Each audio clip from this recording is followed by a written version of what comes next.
We return to Rome, not the Rome of Romulus, not the city of wolves and stolen wives and brothers killed on disputed hills. That Rome vanished into a summer storm, carried away by thunder or by senators' knives. No one remembers which, and perhaps it doesn't matter. This is the Rome that comes after. The Rome that woke one morning to find its founder gone, and its future uncertain. The Rome that had been built through violence and now had to learn whether it could survive through something else. Something quieter. Something harder. Peace. The Senate searched for a new king and found a scholar in the Sabine hills. A man who studied stars and spoke with goddesses and had no interest in conquest or glory or any of the things that usually motivated men to seek power. They offered him a throne he didn't want, in a city he didn't need, to rule over people he'd never met. And somehow, against expectation, against his own reluctance, against Rome's entire violent nature, he said yes.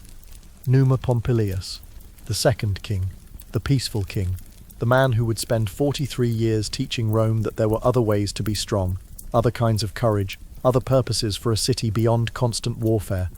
He built temples instead of walls, established priests instead of armies, reformed the calendar so that time itself became a tool for organizing sacred life, rather than just marking seasons for campaign. Rome found this deeply unsettling, but Rome, slowly and reluctantly, learned. This is the story of that learning, of one patient king and his impossible task, of a city that had only known violence, trying to understand stillness, of traditions being built that would outlast empires, calendar months that would organize millennia, religious structures that would become the foundation for civilizations Numa would never live to see. It begins, as all good transitions do, in uncertainty. In the pause between one breath and the next. In the moment when Rome stood at a threshold and had to choose what kind of city it wanted to become. The fire crackles, the shadows shift, the night deepens, and we begin. Rome learned silence the way children learn to hold their breath underwater. Not all at once, but in the days after thunder stopped answering when the city called his name, Romulus had vanished into a summer storm on the Palatine Hill, and the sky had kept him. Some said Mars had taken back his son, others said the senators had done their own kind of taking, with knives instead of clouds. Either way, the throne sat empty. The city waited, not the restless waiting of siege or battle, but something older, the pause between one breath and the next, when the body hasn't decided yet whether to live or stop. Rome had been built by a man who spoke with gods and wolves. What did you do when that man became smoke? The Senate met in the Forum, under skies that had forgotten how to storm. They were practical men, most of them. They had watched Romulus drag laws out of thin air and make them real through sheer insistence. Now they sat in a circle and discovered something unexpected. They would have to think for themselves. It took them 3 weeks. "We need a king," said one senator, whose name history would not bother keeping. The others nodded. This much was obvious. Rome without a king was like a body without a head. Still warm, still breathing, but unclear about where to walk. But what kind of king? That was the question that made the silence stretch. Romulus had been a founder, a wolf child, a man who settled arguments by throwing spears through other men's arguments. He had built the city out of mud and audacity. He had stolen wives from neighboring towns and somehow convinced everyone this was diplomacy. He had been, in every way that mattered, made of thunder. "We need someone different," another senator said. His voice was careful, the way voices get when they're testing whether an idea is safe to speak aloud. "Someone who won't disappear." A few men smiled. It was the kind of smile that meant, we all know what happened on that hill, and we're all going to pretend we don't. "Someone peaceful," a third voice offered. The word landed like a stone in still water. Peaceful. It felt strange in their mouths, unused. Rome had been at war since the day it learned to stand. What would a peaceful king even do? But the more they sat with the word, the more it started to make a kind of sense. Rome had fought its way into existence. Maybe now it needed to learn how to exist without fighting. Maybe it needed someone who knew how to build temples instead of walls. Someone who could teach the city to breathe. "The Sabines have a man," someone said. "Numa Pompilius." The name moved through the Forum like wind through grass. No one objected. The Sabines had been enemies once, before Romulus turned theft into marriage and marriage into alliance. Their women had stood between armies and made peace with their bodies as bridges. The Sabines understood both sides of Rome now, the Latin and the taken. A Sabine king made a certain poetry of sense. He lives quietly, someone else said, in cures. A scholar, they say, studies the gods. Does he want to be king? Silence again, longer this time. Does anyone? A voice asked, and several men who had briefly imagined themselves wearing the crown looked down at their hands. The decision made itself the way water finds downhill, not through argument, but through the simple weight of things settling into place. They would go to cures. They would find this Numa Pompilius. They would offer him a city that smelled like smoke and ambition, and see if a peaceful man wanted any part of it. 3 senators made the journey. The rest stayed behind to keep Rome from forgetting how to be a city, while it waited to remember how to have a king. The road to cures wound through hills that had forgotten they'd once been battlefields. Grass grew thick where armies had trampled. Wildflowers colonized the spaces where men had bled. The land had a short memory for violence, the senators noticed. It seemed eager to move on. Cures itself sat in a valley like a cat in sunlight, sprawled, content, untroubled by grand ambitions. The buildings were smaller than Rome's, older, built by people who expected them to last because nothing had ever suggested they wouldn't. There were no walls, no fortifications, just houses and shops and a temple to the old gods, the ones who preferred quiet devotion to grand gestures. "This is where he lives?" one senator asked, unable to hide his doubt. Rome was all vertical ambition, buildings climbing toward the sky like prayers made of stone. Cures was horizontal, settled, at peace with the earth. Numa Pompilius, the local magistrate said when they asked. He pointed toward a house on the edge of town, where the buildings gave way to orchards. The scholar, "Yes, he's usually in the grove beyond his garden. Talks to the trees, some say. Talks to a goddess, others say. Either way, he's poor company for those seeking conversation about practical matters." The senators exchanged glances. This was not promising. They found him exactly where the magistrate had said they would. The grove was old, oaks and cypress, the kind of trees that measured time in centuries instead of seasons. Sunlight filtered through leaves and made the air green and gold and trembling with something that felt older than words. Numa Pompilius sat beneath the largest oak, reading a scroll in the dappled light. He was younger than they'd expected, perhaps 40, with the kind of face that suggested he spent more time thinking than talking. His beard was neat but unstudied. His clothes were simple, well-made but not rich. He looked like a man who had considered wealth and decided it was more trouble than enlightenment. He glanced up when their footsteps disturbed the grove's quietness. His eyes were dark, patient, curious in a way that suggested he didn't need answers immediately, but would wait for them to arrive in their own time. "Senators," he said. Not a question. Somehow he knew. Numa Pompilius, the eldest senator, began, using the formal voice he employed for important pronouncements. "We come from Rome, bearing a proposition of great—" "I know why you're here," Numa said gently, setting the scroll aside. "The gods have been mentioning it." The senators paused. This was either very good or very concerning.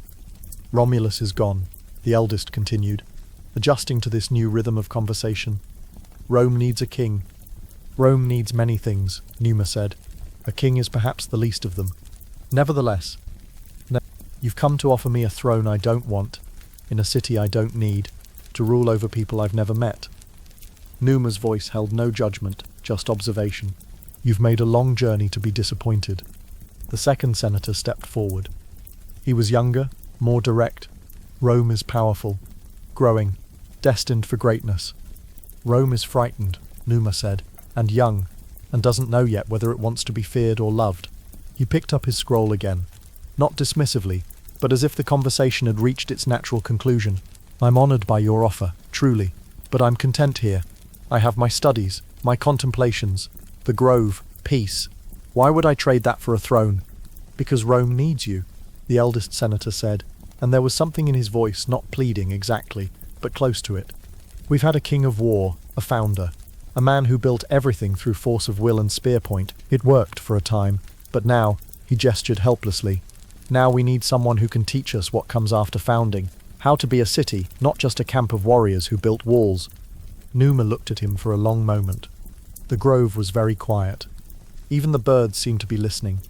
"You're asking me to leave peace to teach you peace," Numa said. "Do you see the irony?" "We see the necessity," the senator replied. Numa set the scroll down again, more carefully this time. He looked past the senators, through the trees, towards something they couldn't see. Perhaps Rome itself, or perhaps just the shape of what Rome might become. "I'll need to consult," he said finally. "With your advisors?" "With someone wiser than advisors." Numa stood, brushing leaves from his robe. "Come back tomorrow, at dawn. I'll have an answer then." The senators wanted to argue, to press, to persuade, to employ all the rhetorical tools that worked in the forum. But something about the grove, or perhaps something about Numa himself, made argument feel inappropriate, like shouting in a library, or running in a temple. They left him there beneath the oak, his scroll forgotten beside him, his eyes turned toward the deepening shadows between the trees. That night, the senators stayed in Curas as guests of the magistrate, who fed them well and asked careful questions about Rome's intentions towards Sabine autonomy. They answered with the practiced vagueness of diplomats, but their hearts weren't in it. They were thinking about the man in the grove, wondering what kind of consultation required dawn light and solitude. "Do you think he'll accept?" the youngest senator asked. "No," said the eldest. "But I think he might be persuaded." "By what?" "We offered him power. He looked at it like we'd offered him a basket of stones." "Perhaps," the middle senator said thoughtfully, "we offered him the wrong thing. Perhaps we should have offered him a purpose instead of a throne." They sat with that thought as the evening darkened into night, and Curas settled into the easy quiet of a town that had never needed to post guards. In the grove beyond Numa's garden, under stars that watched without judging, the scholar who would be king sat very still and listened to a voice that spoke in whispers older than Rome. Her name was Egeria, though he would not tell the senators that. Some things were too sacred for state business. She was a nymph, a goddess, a spirit of springs and sacred waters. The Romans would later argue about her nature, but Numa never bothered with categories. She was wisdom that spoke, and he listened. "They want you to be king," she said. Her voice was like water over stones, constant and clear. "I know. You don't want it." "No, but you'll do it anyway." Numa smiled in the darkness. She knew him better than he knew himself sometimes. "You think I should?" "I think," Egeria said, and moonlight caught in the spring where she dwelled, making the water bright as prophecy. "That sometimes peace requires more courage than war. Romulus could build a city with violence because violence is easy. It's simple. You point the spear, you throw the spear, the problem bleeds. And peace? Peace is complicated. It requires you to build with patience instead of force, to teach people to live together, not because they fear the same enemy, but because they've learned to want the same things. Rome is a baby. Numa, babies are loud and demanding and convinced the world revolves around them. Someone needs to teach it to grow up. Why me? Because you don't want it." The water rippled with something that might have been laughter. Men who want power rarely know what to do with it once they have it. They spend all their energy keeping it, protecting it, polishing it like a mirror so they can admire themselves. You'll spend your energy doing the work instead of protecting the throne. Numa sat quiet for a while, watching the stars wheel overhead. The oak tree behind him was old enough to remember when Rome was just a hill where wolves raised babies. Everything changed. Everything became something it hadn't been. "Will I be any good at it?" he asked, finally. "You'll be terrible at it," Egeria said, and now she was definitely laughing. "You'll be awkward and uncertain, and completely unsuited to the theatre of power. The warriors will think you're weak, the ambitious will think you're naive, the priests will think you're too scholarly, and the scholars will think you've abandoned them for politics." This is not a compelling argument. But, Egeria continued, her voice turning serious again, soft as dawn light, "you'll teach Rome something it desperately needs to learn. That strength isn't always sharp. That power can be gentle. That the greatest kings aren't the ones who conquer the most land, but the ones who help their people conquer themselves. Their fear, their greed, their endless hunger for more. And if I fail, then someone else will try after you. Rome is very young, Numa. It has time to learn, but it needs teachers, not just generals. It needs someone to show it what peace looks like." The spring went quiet. The stars continued their slow dance. Somewhere in the distance an owl called out, once, twice, 3 times. Numa Pompilius, who wanted nothing more than to remain in his grove with his scrolls and his contemplations, made his decision. He would teach Rome to breathe. Dawn came the way it always did. Patient, unstoppable, turning the sky from black to grey to gold. The senators arrived at the grove with the sunrise. bringing hope and nervousness in equal measure. They found Numa already there, standing beneath the oak tree with his few possessions in a simple bag. He looked like a man prepared for a journey, or perhaps a man accepting exile from paradise. "I'll come to Rome," he said before they could ask. "On 3 conditions." The senators straightened. Conditions they understood. Conditions were negotiation, and negotiation meant yes. "First," Numa said, "I rule as I see fit. No Senate interference in matters of religion, ritual, or sacred law. You want peace, let me build it my way." "Agreed," the eldest senator said quickly. "Second, I won't wage war unless Rome is attacked. No conquests, no glory campaigns, no settling old scores with spears. If Rome wants a warrior king, find someone else."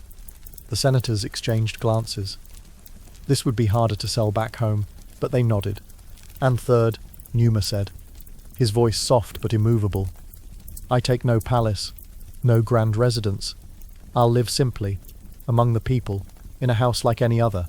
A king who separates himself from his people stops understanding them. I won't make that mistake." The youngest senator couldn't help himself. "That's all? You don't want wealth? Titles? A crown of gold?" "I want," Numa said, picking up his bag, "to live in a way that doesn't make me ashamed to meet the gods. Everything else is details." They walked back to Rome together. 3 senators who had expected negotiation and gotten something closer to prophecy, and 1 scholar who had traded his grove for a city and hoped the gods knew what they were doing. The journey took 2 days. Numa spent most of it quiet, watching the landscape change from Sabine hills to Roman plains. The senators tried to brief him on city politics, on various factions and families and old grudges that needed managing. Numa listened politely and remembered almost none of it. He was thinking about temples instead, about rituals, about how you taught an entire city to close its eyes and pray instead of reaching for a sword. As they crested the final hill and Rome came into view, walls and buildings and smoke from 1,000 hearths, the eldest senator said, "It's not too late to turn back, you know, if you've changed your mind." Numa looked at the city for a long time. It was smaller than the Rome of later centuries, barely more than a fortified town. But even from here he could feel it, the hunger, the ambition, the barely contained energy of a place that wanted desperately to become something greater than it was. "No," he said quietly, "it's far too late for that." They entered Rome as the sun reached its peak, and the city came out to see what kind of king the gods had sent them this time.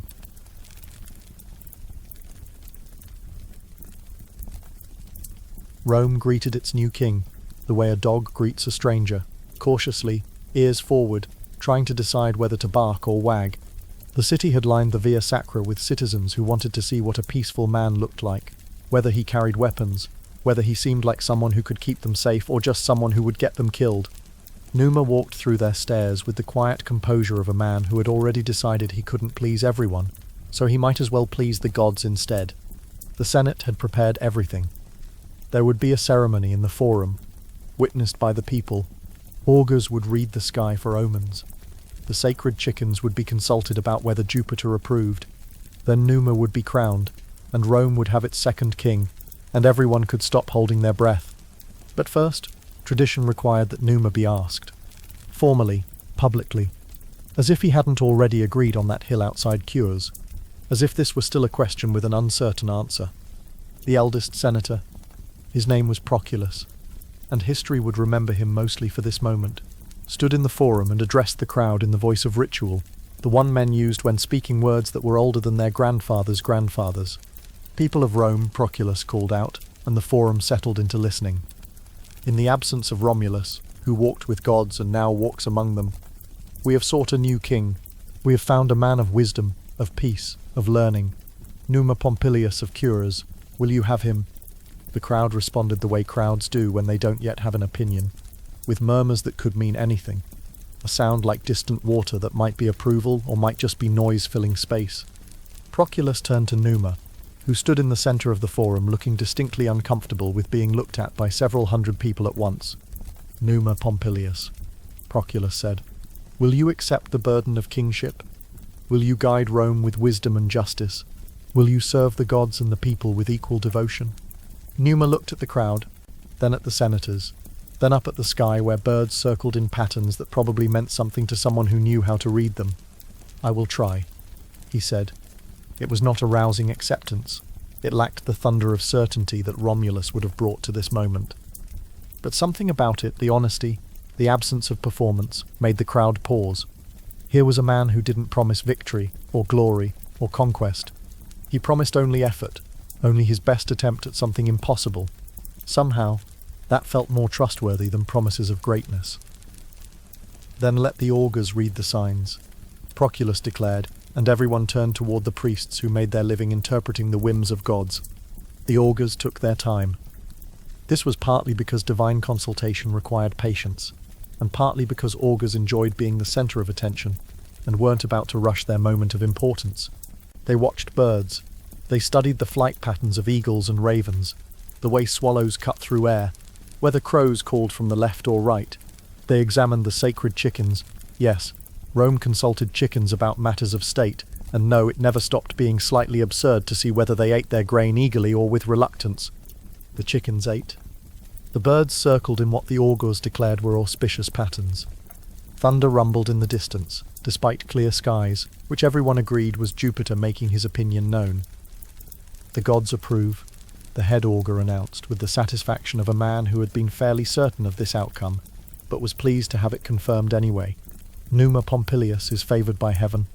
The crowd cheered, not the wild, ecstatic cheering that greets a warrior's triumph, but something quieter, relief, mostly, hope, perhaps, the sense that maybe Rome could try something different and see what happened.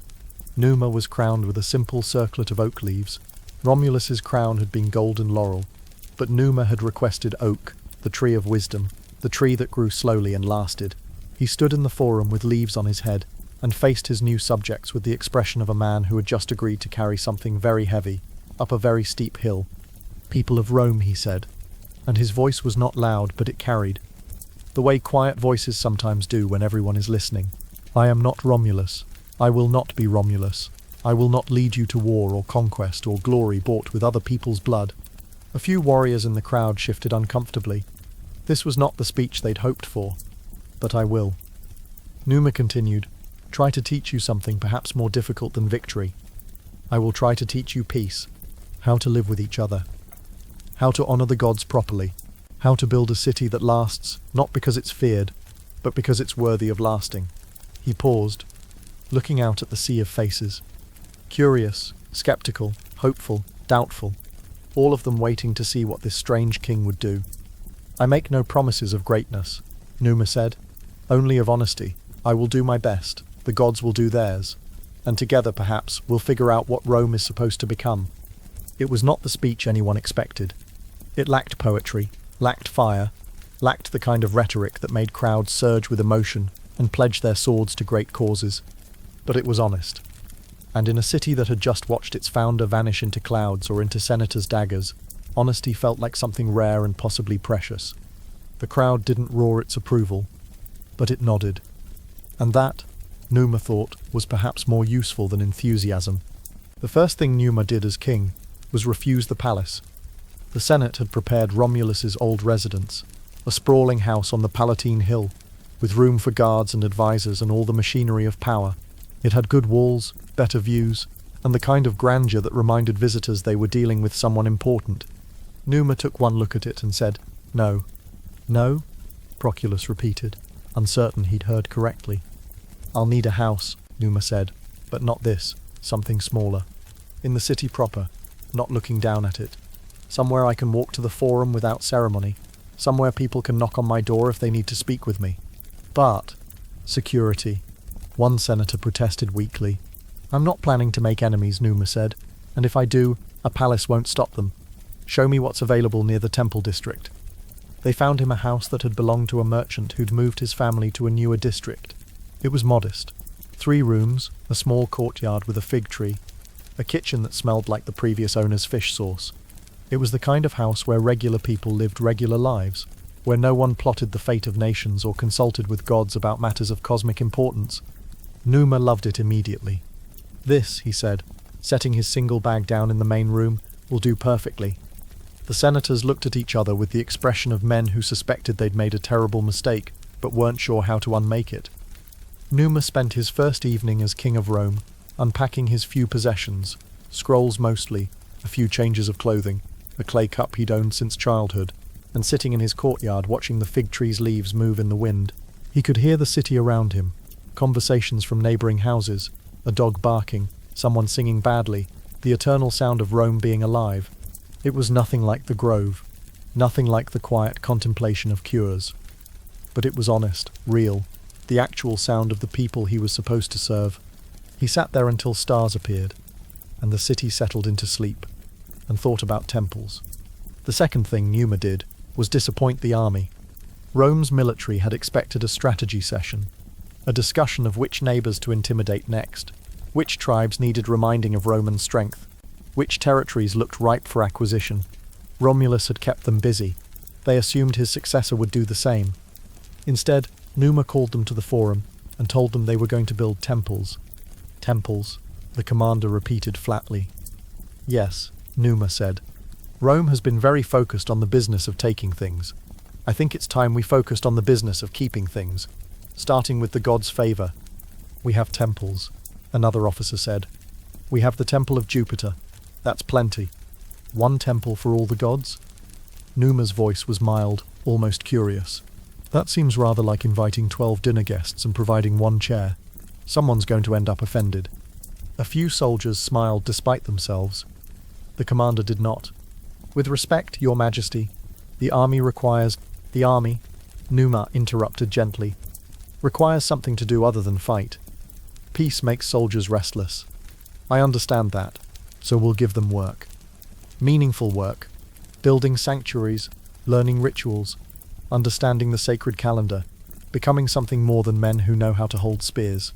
We're warriors, the commander said, and there was pride in it, and also worry, the kind that comes when a man starts to suspect his purpose might be changing. You were warriors, Numa agreed. And you still can be, if Rome is threatened. But right now, Rome needs builders. It needs people who can create rather than destroy. Can you do that? The silence stretched. The soldiers looked at each other, at their commander, at this strange king who spoke to them like they were students instead of a professional military force. We serve Rome, the commander said finally. If Rome needs temples, we'll build temples. Good, Numa said. Start with a temple of Janus, the god of beginnings and endings, of doorways and transitions. We're going to need his blessing for what comes next. What comes next? Someone asked. Numa smiled. It was a small smile, the kind that suggested he was about to propose something either brilliant or insane. Peace, he said. Possibly decades of it. The army might get bored. Better to keep them busy with something useful than let them invent reasons to fight. The soldiers filed out of the forum with the bewildered expressions of men who had just been reassigned from glory to carpentry. The commander lingered, studying Numa with the careful attention of someone trying to solve a puzzle. Romulus led from the front, he said quietly. Always first into battle. The men loved him for it. I know, Numa said. They're going to compare you to him, constantly, unfavourably. I know that too. And you don't care? Numa looked at the commander for a long moment. The man was perhaps 50, scarred from a lifetime of fighting, the kind of soldier who'd forgotten how to be anything else. I care very much, Numa said softly. But not about comparisons. I care about teaching Rome that there are many kinds of strength, that building something lasting requires different courage than destroying something quickly. Your men won't understand that yet, but they will. Give them time. The commander nodded slowly. He didn't look convinced, but he looked willing to try. Sometimes that was enough. The third thing Numa did was visit the Grove. Not the Grove in Cures that was days away, and kings couldn't simply vanish for pilgrimages whenever they felt overwhelmed. But Rome had groves too. Small sacred spaces scattered through the city, places where the oldest gods still lingered, where prayers felt like they might actually reach someone. Numa found one near the base of the Aventine Hill. It was small, overgrown, clearly neglected. A spring trickled through moss-covered stones. Oak trees, older than Rome itself, provided shade. It felt like a pocket of elsewhere, a place that had opted out of the city's constant forward motion. He sat by the spring and waited. Egeria came at twilight, when the boundary between day and night, between seen and unseen, grew thin enough to slip through. You came, Numa said. Did you doubt I would? Her voice was water and wind, present but not quite physical. I told you I'd help you teach Rome to breathe. That means I'm here until you learn how to do it yourself. They expect me to be Romulus. Of course they do. Humans are terrible at wanting new things. They say they want change, then spend all their energy trying to make the new thing identical to the old thing. She laughed. It sounded like a spring bubbling over stones. But you're not here to be Romulus. You're here to be what comes after Romulus. The necessary correction. The balance. I don't know how to be a king. Good. That means you might actually learn. The ones who think they know are the dangerous ones. Numa sat quiet, listening to the spring, feeling the weight of oak leaves in his hair, his crown, such as it was. Everything felt too big, too heavy, too impossible. I need to build temples, he said finally. Establish priesthoods, create rituals, teach an entire city how to pray properly. Where do I even start? Where all good things start, Aguria said, with attention. Watch the city, see what it needs, then give it sacred space to become better than it is. That's not very specific. Would you prefer I tell you exactly what to do? Give you a list? Build temple here. Appoint priest there. Sacrifice 3 chickens every Thursday. She was teasing him now, gently. You're a scholar, Numa. You know how to learn, so learn what Rome needs. Then teach Rome what it doesn't know it needs yet. The spring caught the last light of day, turning the water gold and sacred. Numa watched it flow, constant and patient, the way peace would have to be. Not dramatic, not urgent, just persistently present until everyone got used to it. I'll need help, he said. I'm here, Aguria replied. Every evening, if you need me. Every crisis, every doubt, every moment when you're certain you've made a terrible mistake, I'll be here. Just you and the spring, and the wisdom that flows through both. Why? Numa asked. Why help me? Why care about Rome at all? Aguria was quiet for a moment. When she spoke again, her voice was softer, older, sad in the way things are sad when they've watched too much history repeat itself. Because someone has to teach humans that force isn't the only answer. That building is harder than breaking, but more worthwhile. That the gods don't actually enjoy watching you kill each other, no matter what the warriors claim. She paused. And because you asked nicely, that's rarer than you'd think. Numa smiled, despite himself. He stood, preparing to return to his modest house and his impossible task. Thank you, he said to the spring, to the grove, to the presence that lived in both. Don't thank me yet, Aguria said. We haven't built anything. We've just started talking about it. Check back in 40 years and see if Rome learned to breathe. Numa walked back through the city as night settled over the 7 hills. Lamps flickered in windows. Families gathered for evening meals. Somewhere someone was singing. Rome was alive, messy, complicated, beautiful in its chaos. He was its king now. Its teacher, its patient guide towards something it didn't yet know it could become. Tomorrow he would start building temples. Tonight, he went home to his modest house and slept the sleep of men who have accepted impossible tasks and decided to try anyway.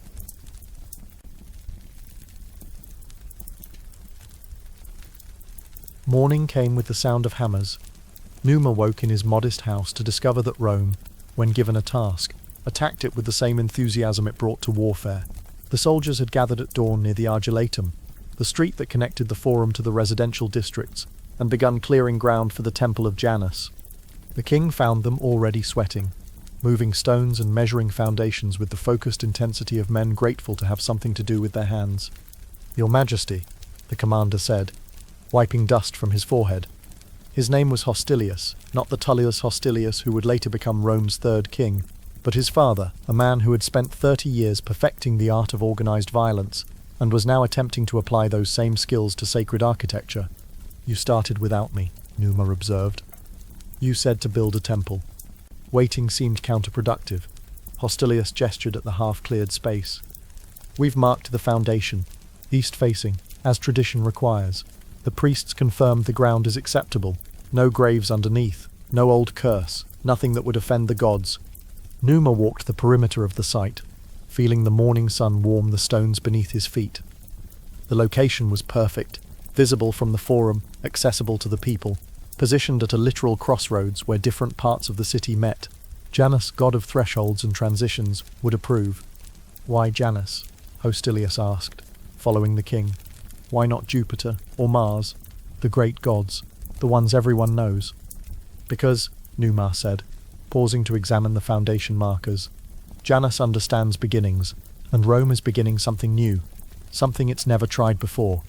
Peace, Hostilius said, and the word sounded strange in his mouth, unused. Peace, Numa agreed, which is not the absence of war, but the presence of something else, something harder to build and easier to break. Hostilius grunted. It was the sound of a man who understood combat formations but was still learning the vocabulary of philosophy. The temple would be small. Numa insisted on that, not because Rome lacked resources, but because grandeur wasn't the point. The Temple of Janus needed to be functional, meaningful, clear in its purpose. It would have 2 doors, one facing east and one facing west, representing the god's ability to see both past and future, both coming and going, and those doors would serve a purpose beyond symbolism. When Rome is at war, Numa explained to the gathered soldiers who had paused their work to listen, the doors will stand open. Janus watches over soldiers marching out to battle and returning home. The open doors acknowledge that state of conflict, that reality of violence. The men nodded. This made sense to them, a god who paid attention to their work, who witnessed their sacrifice. But when Rome is at peace, Numa continued, his voice quiet but carrying across the construction site, the doors will close, sealed, locked, a declaration to the gods and to ourselves that we have chosen something different, that we trust our neighbours enough to lower our guard, that we believe, for this moment at least, in the possibility of rest. Silence settled over the site. The soldiers looked at each other, then at the foundation stones, then at their king, who spoke of closing doors as if it were something revolutionary. How long? One young soldier asked. Has it been since Rome was at peace? Rome has never been at peace, Numa said simply. Not once. Not for a single day since Romulus marked out these hills and declared them worth defending. You've all been at war your entire lives. So have your fathers. So have your fathers' fathers. He let that sink in. The weight of constant conflict, the exhaustion of perpetual readiness, the way violence had become so normal that peace felt like a foreign concept. So we'll build doors that can close, Numa said, and then we'll see if we're brave enough to close them. The soldiers returned to their work with something new in their movements, not quite understanding, but perhaps the beginning of curiosity. What would it feel like, they wondered, to live in a city whose temple doors stood closed, to wake up and not wonder which border needed reinforcing, which tribe needed reminding, which grudge needed settling? They didn't know, but they were starting to want to find out. The temple took shape over weeks. Stone by stone, column by column, Rome's warriors became Rome's builders and discovered they were surprisingly good at it. Numa visited the site daily, sometimes multiple times, never interfering but always present. He talked with the workers, learned their names, asked about their families. The soldiers found this unsettling at first. Kings weren't supposed to care about the health of a mason's daughter or remember that a carpenter's son was learning to read, but Numa cared, and remembered, and slowly the men stopped being unsettled and started being loyal. Different kind of loyalty than they'd given Romulus. That had been the loyalty of warriors to a war leader, built on shared danger and victory. This was something quieter. The loyalty of people who felt seen, who felt like their king actually noticed they existed when they weren't carrying spears. While the temple rose, Numa spent his evenings with priests. Rome's religious establishment was, to put it kindly, a mess. There were priests for Jupiter, yes, and some who handled augury, and a few who maintained the old Sabine rituals that had survived the integration of peoples. But there was no structure, no hierarchy, no clear understanding of who did what or why. Numa called them all together in the forum one evening, and explained that this was going to change. Rome needs religious order, he said, facing 24 priests who ranged from elderly and traditional to young and ambitious. Not to control the gods, that's impossible, but to serve them properly, to ensure that sacrifices are done correctly, that festivals happen when they should, that the sacred calendar is maintained, that someone remembers why we do what we do. We do remember, one elderly priest protested. His name was Mamurius, and he'd been serving Jupiter since before Romulus vanished. We've always remembered. You remember, Numa agreed gently. But what happens when you die? Who teaches the next generation? How do we ensure that 1,000 years from now, Rome still knows how to speak to the gods? The priests shifted uncomfortably. They understood his point. even if they didn't like being confronted with their own mortality. "I'm creating a new position," Numa said, Pontifex Maximus, the greatest bridge builder, a high priest who oversees all religious matters, who maintains the sacred traditions, who serves as the connection between Rome and the divine. "A king of priests," someone muttered. "A servant of priests," Numa corrected, "and through them, a servant of the gods. The position won't have political power, I'm not creating a rival to the throne, but it will have spiritual authority. The Pontifex Maximus will be the guardian of Rome's relationship with the sacred." He paused, looking around at the gathered priests. "I'm appointing Numa Marcius to the position." Heads turned. Numa Marcius was young, barely 30, and relatively unknown. He came from a minor Sabine family, had trained in the old rituals, and possessed the kind of quiet competence that made people trust him without quite knowing why. "Why him?" Mamurius asked, not hostile but genuinely curious. "Because he listens more than he talks," Numa said. "Because when I asked him about the gods, he said I don't know more often than he said I'm certain. Because humility before the divine seems more valuable than confidence. And because he's young enough to learn and old enough to teach." Numa Marcius stepped forward, clearly surprised by this appointment, but not quite shocked. Numa had warned him at least, though not given him much time to prepare. "I'll do my best," Numa Marcius said, echoing the king's own words from his coronation. It seemed to be becoming Rome's unofficial motto.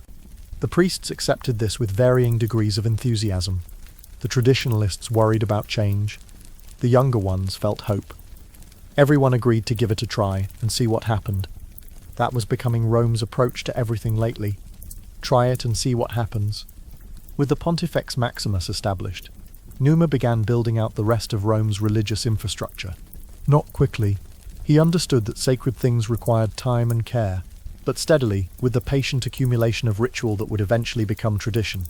He created the College of Pontiffs, a group of priests who would assist the Pontifex Maximus, maintaining the calendar, overseeing festivals, ensuring that Rome's relationship with the divine remained healthy and reciprocal.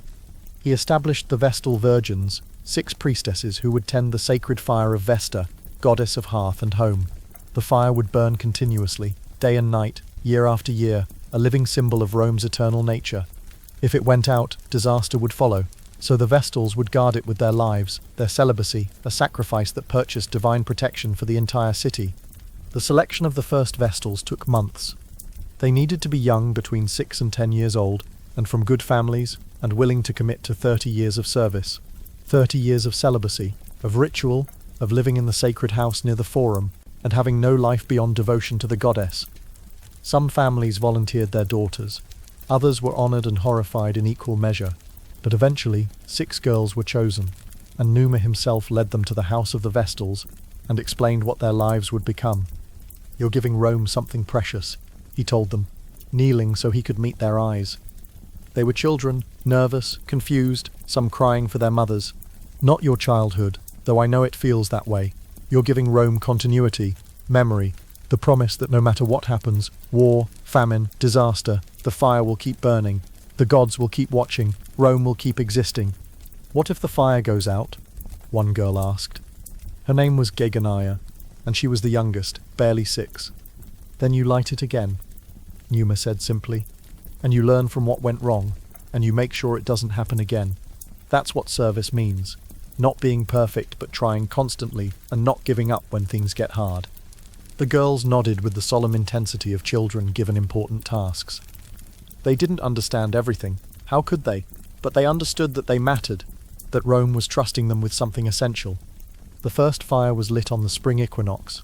With half the city watching, Numa Marcius performed the ceremony, calling on Vesta to accept this offering of flame and devotion.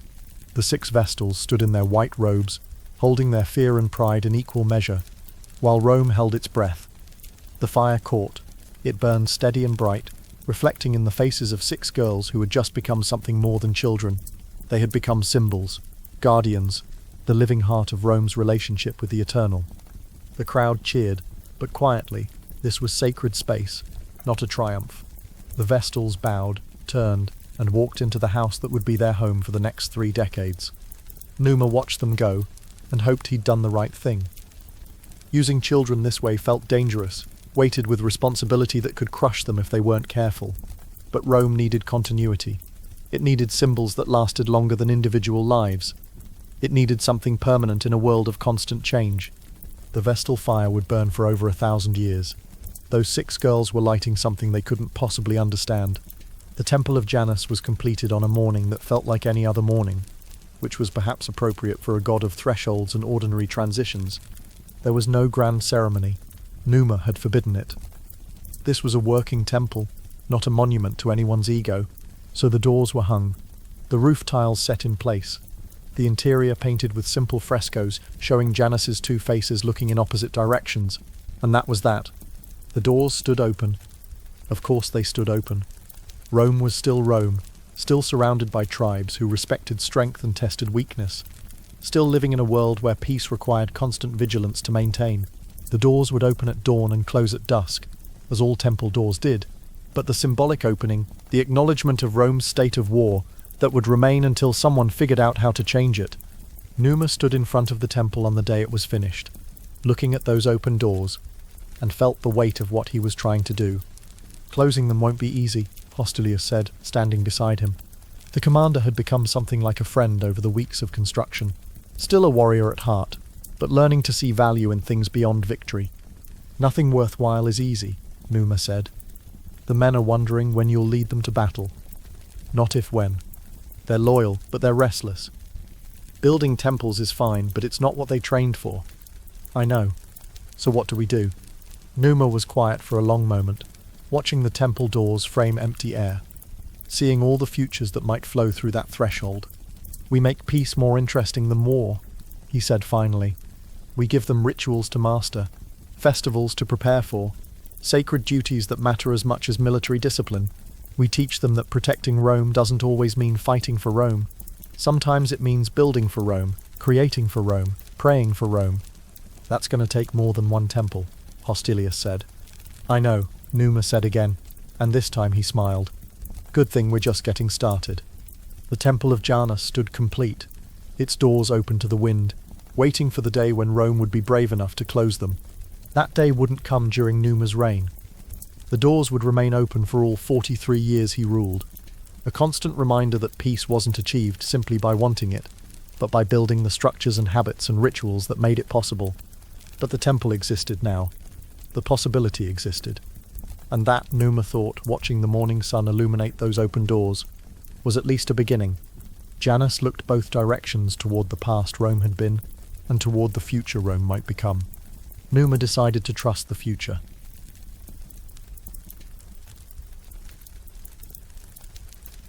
Spring arrived the way it always did in Rome. Suddenly, without warning, as if winter had simply forgotten to show up one morning, the hills turned green overnight. Flowers colonized the spaces between buildings. The air smelled like possibility and wet earth and the particular optimism that comes with longer days. Numa celebrated by creating more priests. The Senate had started to notice a pattern. Every few weeks the king would appear with a new proposal for religious infrastructure, a new college of priests, a new festival, a new ritual that required specialized knowledge and dedicated practitioners. Rome was accumulating sacred specialists the way other cities accumulated military commanders. Another priesthood? Proculus asked, trying to hide his weariness. Your Majesty, we have the Pontifex Maximus, the College of Pontiffs, the Vestals, the Augurs, the priests of Jupiter. And now we'll have the Silii, Numa said cheerfully. The leaping priests, dancers devoted to Mars. Mars, Hostilius repeated slowly. The war god. Yes, Numa said. Interesting, isn't it? I'm the peaceful king, establishing priests for the god of warfare. The Senate room fell silent. This seemed like either genius or profound irony, and no one was quite sure which. Explain, Proculus said. Numa stood, pacing the Senate chamber with the energy of someone who had spent the previous night working through an idea and was eager to share it. Mars isn't just war, he began. Mars is the guardian of Rome, the protector, the father, through Romulus and Remus, of everything we are. If we ignore him, if we pretend peace means forgetting the god who gave us strength, we're being naive, or worse, disrespectful. So we honor him through priests, someone said uncertainly. We honor him through sacred dance, Numa corrected. Through ritual combat that isn't combat. through ceremonies that channel the energy of war into something that serves peace. He had their attention now. Even the most skeptical senators leaned forward. The Sali will be young men, Numa continued. Strong, trained in combat but devoted to religious service instead of actual warfare. They'll wear ancient armor, the old style, bronze and leather, nothing practical for real battle. They'll carry sacred shields, 12 of them, one of which fell from heaven in the time before time. Or so the legend goes. We'll make 11 copies so no one can steal the real one. 12 shields for 12 priests, Proculus said, following the logic. Exactly. And during the festivals of Mars in spring, when the military campaign season traditionally begins, and in autumn when it ends, the Sali will dance through the streets of Rome. They'll leap and spin and strike their shields with their swords, making a sound like thunder, like battle, like the heartbeat of the war god himself. Numa paused, letting them imagine it. Young men in ancient armor, moving through the city in synchronized violence that harmed no one, channeling aggression into artistry. It's theater, one senator said, not quite critically, but not quite approvingly either. It's ritual, Numa corrected. It's a way to honor Mars without spilling blood. It's a way to let Rome's warriors express their nature without needing an actual war to express it in. And it's a way to remind everyone, ourselves, our neighbors, the gods, that Rome still has teeth. We're choosing peace. We're not weak. Hostilius was nodding slowly. He understood what Numa was doing, giving his soldiers a way to be soldiers, even when there was nothing to fight, giving them pride, purpose, pageantry, giving them a reason to train and maintain their skills, and feel like warriors even during peacetime. Who will they be? Hostilius asked. These dancing priests? The best of the young men, Numa said, sons of patrician families, soldiers who've proven themselves but who want something more than endless campaigns, men who understand that serving Mars doesn't always mean killing in his name. I know 12 men, Hostilius said quietly. If you'll trust my judgment. I trust your judgment more than my own in this, Numa said. Choose them, train them, teach them the dances, and when spring reaches its height, we'll let Mars see what Rome has made in his honor. The 12 shields were crafted by Rome's finest metal workers, artisans who understood that they were making something more than protective equipment. They were making symbols, sacred objects that would be carried in procession, struck in rhythm, preserved for generations.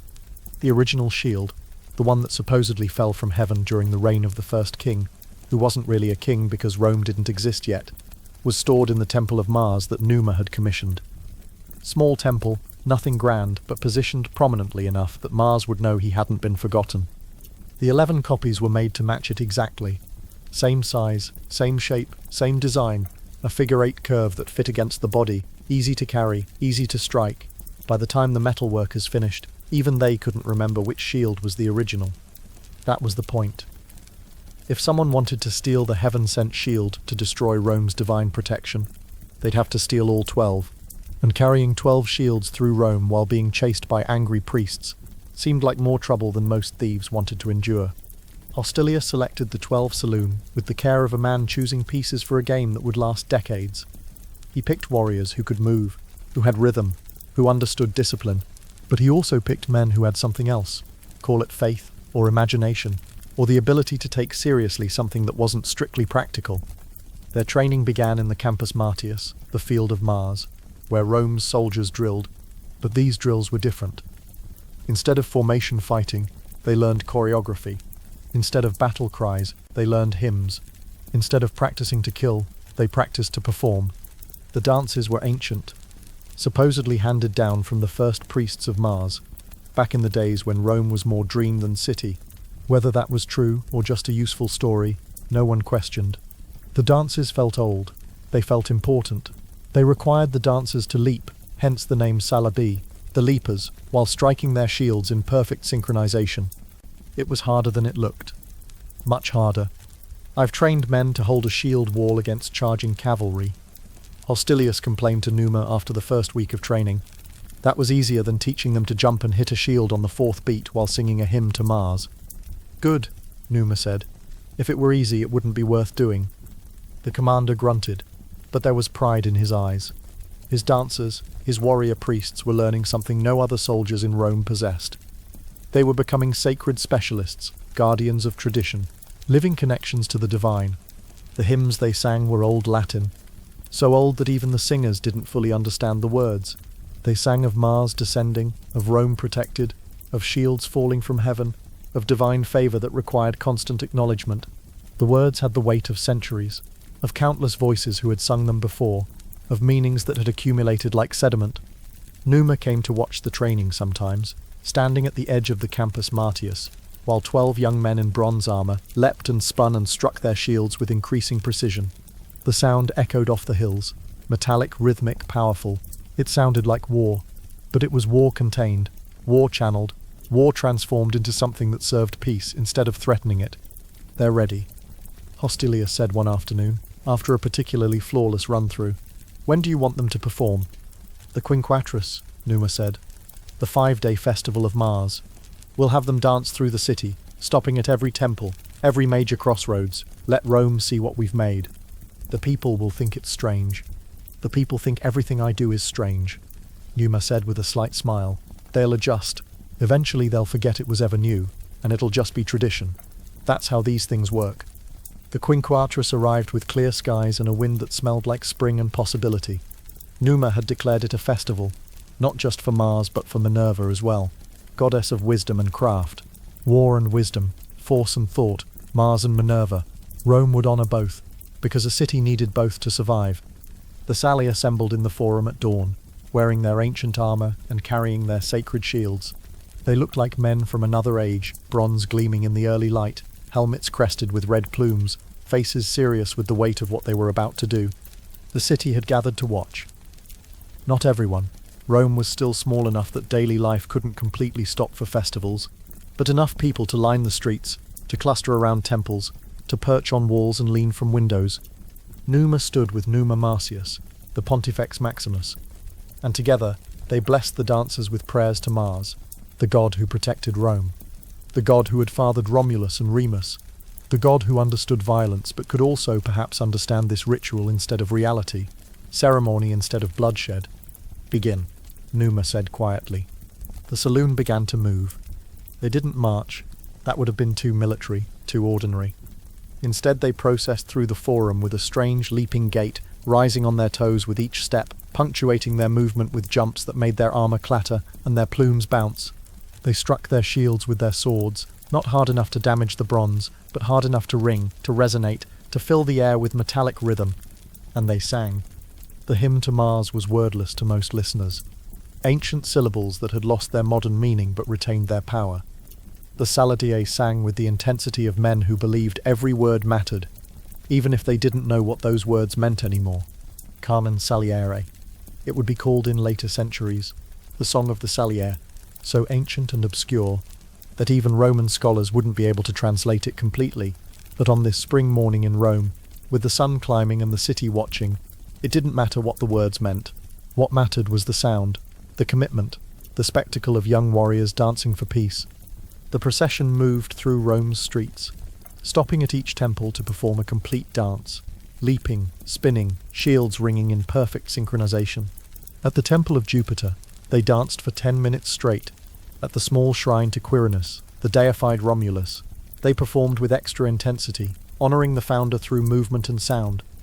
People watched in silence at first, unsure what to make of this strange new ritual, but gradually something shifted. Children began to clap along with the shield strikes. Young men studied the movements, memorizing them. Women threw flowers from windows. Old soldiers watched with tears in their eyes, seeing Mars honored in a way they'd never imagined. By the time the saloon reached the Temple of Mars itself, the culmination of their procession, half the city was following them. The crowd had grown from curious onlookers to active participants, drawn into the rhythm and energy of this ritual that was somehow both ancient and brand new. The final dance was performed on the steps of Mars's temple, with the 12 shields catching sunlight and throwing it back at the sky in bronze flashes. The hymn rose and fell. The priests leaped higher, struck harder, gave everything they had to this moment that was somehow both performance and prayer. When they finished, the silence lasted exactly 3 heartbeats. Then, Rome erupted in cheering. Well, not the wild, chaotic cheering of victory in battle. Something different. Appreciation, wonder, the collective release of tension that comes when something risky succeeds beyond expectation. The Saladier had given Rome something it didn't know it needed, a way to honor its warrior nature without needing actual warriors. a way to feel powerful without needing to prove that power through violence. Numa watched from the temple steps, saw the faces in the crowd, and allowed himself a moment of hope. Maybe this would work. Maybe Rome could learn to channel its aggression into ritual, its violence into ceremony, its constant need for conflict into festivals that celebrated strength without requiring bloodshed. Maybe peace was possible after all. The success of the Salai changed something in Rome. Not dramatically. This wasn't the kind of transformation that happened overnight, but subtly, the way seasons change, with small shifts that accumulate into something larger. The young men of Rome suddenly wanted to be priests. Not all of them, but enough. Being a Salai became prestigious. It required skill, training, dedication, and gave you a role in Rome's spiritual life that was visible, important, respected. Fathers began hoping their sons would be chosen for the next vacancy in the 12. Other priesthoods gained interest too. Numa had created the framework for religious service to be seen as honourable, rather than just obligatory. The pontiffs, the augurs, the flemens, specialised priests devoted to specific gods, all saw an increase in qualified candidates. Rome was developing a religious class, people whose job was to maintain the relationship between city and divine. Numa expanded the system carefully, establishing new priesthoods only when there was clear need and clear purpose. The fetiales were created to handle diplomatic rituals, a college of priests who would formally declare war when absolutely necessary, and negotiate peace treaties through sacred ceremony. They made diplomacy religious, which made it harder to break treaties casually. You could betray an alliance signed by politicians, but betraying an oath sworn before gods, that had consequences beyond the political. The Luperci, the wolf priests, were established to honour Rome's founding myth. They would run through the city once a year wearing nothing but goat skins, striking people with leather thongs in a fertility ritual that was simultaneously savage and sacred. It kept Rome connected to its origins, to the wolves who had nursed its founders, to the wildness beneath the civilization. Each priesthood had its purpose. Each ritual served a function. Numa wasn't creating religion randomly. He was building a system, an infrastructure of the sacred, that would help Rome understand itself, maintain its traditions, remember why it existed. "You're making Rome soft," one senator complained during a late-night meeting. His name doesn't matter. Every society has men who confuse aggression with strength, who think anything other than violence is weakness. "I'm making Rome sustainable," Numa replied calmly. "Romulus built a city that could conquer. I'm building a city that can last. Those require different skills." "We haven't fought a war in 3 years," the senator pressed. 3 years. Our enemies are starting to think we're weak." "Let them think that," Numa said. "Underestimation is a weapon too. Meanwhile, we're building temples, training priests, establishing traditions that will outlast all of us. In 300 years, no one will remember your name or mine, but they'll still be watching the Salai dance. They'll still be tending Vesta's fire. They'll still be maintaining the rituals we're creating now. You can't eat rituals. You can't fight wars with festivals." "No," Numa agreed. "But you can build a civilization with them. You can create something worth defending, which makes defending it easier. Rome isn't just walls and weapons. It's also prayers and traditions, and the shared understanding that we're part of something larger than ourselves." The senator left unsatisfied, but he left. That was the thing about Numa's rule. People disagreed with him constantly, but they couldn't quite bring themselves to disobey. There was something about his gentle certainty, his calm insistence that peace was possible, that made opposition feel churlish rather than principled. Hostilius understood better than most. He'd been a warrior his entire life, had expected to die in battle, had trained for nothing but violence. But watching the saloon dance, training them, seeing his soldiers become priests, it had opened something in him. "I'm 53 years old," he told Numa one evening, sharing wine in the king's modest courtyard. "I've spent 50 years learning how to kill people efficiently. You've taught me, in 3 years, that there might be other ways to serve Rome." "You're teaching yourself," Numa said. "I'm just providing the opportunity." Still, Hostilius stared at his wine cup, uncomfortable with sentiment but feeling it anyway. "Thank you, for not making us obsolete, for finding ways to use warriors that don't require war." "Warriors aren't obsolete," Numa said gently. "Rome still needs people who can fight when fighting becomes necessary. But warriors shouldn't be only fighters. They should be guardians of Rome, yes, but also of Rome's values, Rome's traditions, Rome's relationship with the sacred." That's a lot of responsibility for men who are mainly good at hitting things. You're good at more than hitting things, Numa said. You're good at discipline, at training, at taking young men and teaching them to be better than they were. Those skills serve peace as well as they serve war. Hostilius finished his wine and stood to leave. At the door he paused. The men are still restless sometimes, he admitted. They're grateful for the work, the purpose. But some of them miss the simplicity of battle, the clarity, the way war makes all decisions obvious. I know, Numa said. Peace is harder. It requires more thought, more patience, more constant effort. War is easy. You see the enemy, you fight the enemy, you win or lose. Peace requires you to live with complexity, to negotiate, to compromise, to solve problems without violence. Not everyone has the temperament for it. No, Numa agreed. But they can learn. Or their children can. Or their grandchildren. That's what we're building. A Rome that values peace enough to work for it. That won't happen in my lifetime, but it might happen in yours, or in someone's. Hostilius nodded and left, walking back through streets that were quiet, peaceful, lit by lamps instead of burning with conquest. Behind him, Numa sat in his courtyard and listened to the city breathe, softly, evenly, like something learning to relax after decades of holding its breath. The saloon had danced. The shields had rung. Mars had been honoured without blood being spilled. It was, Numa thought, a good beginning.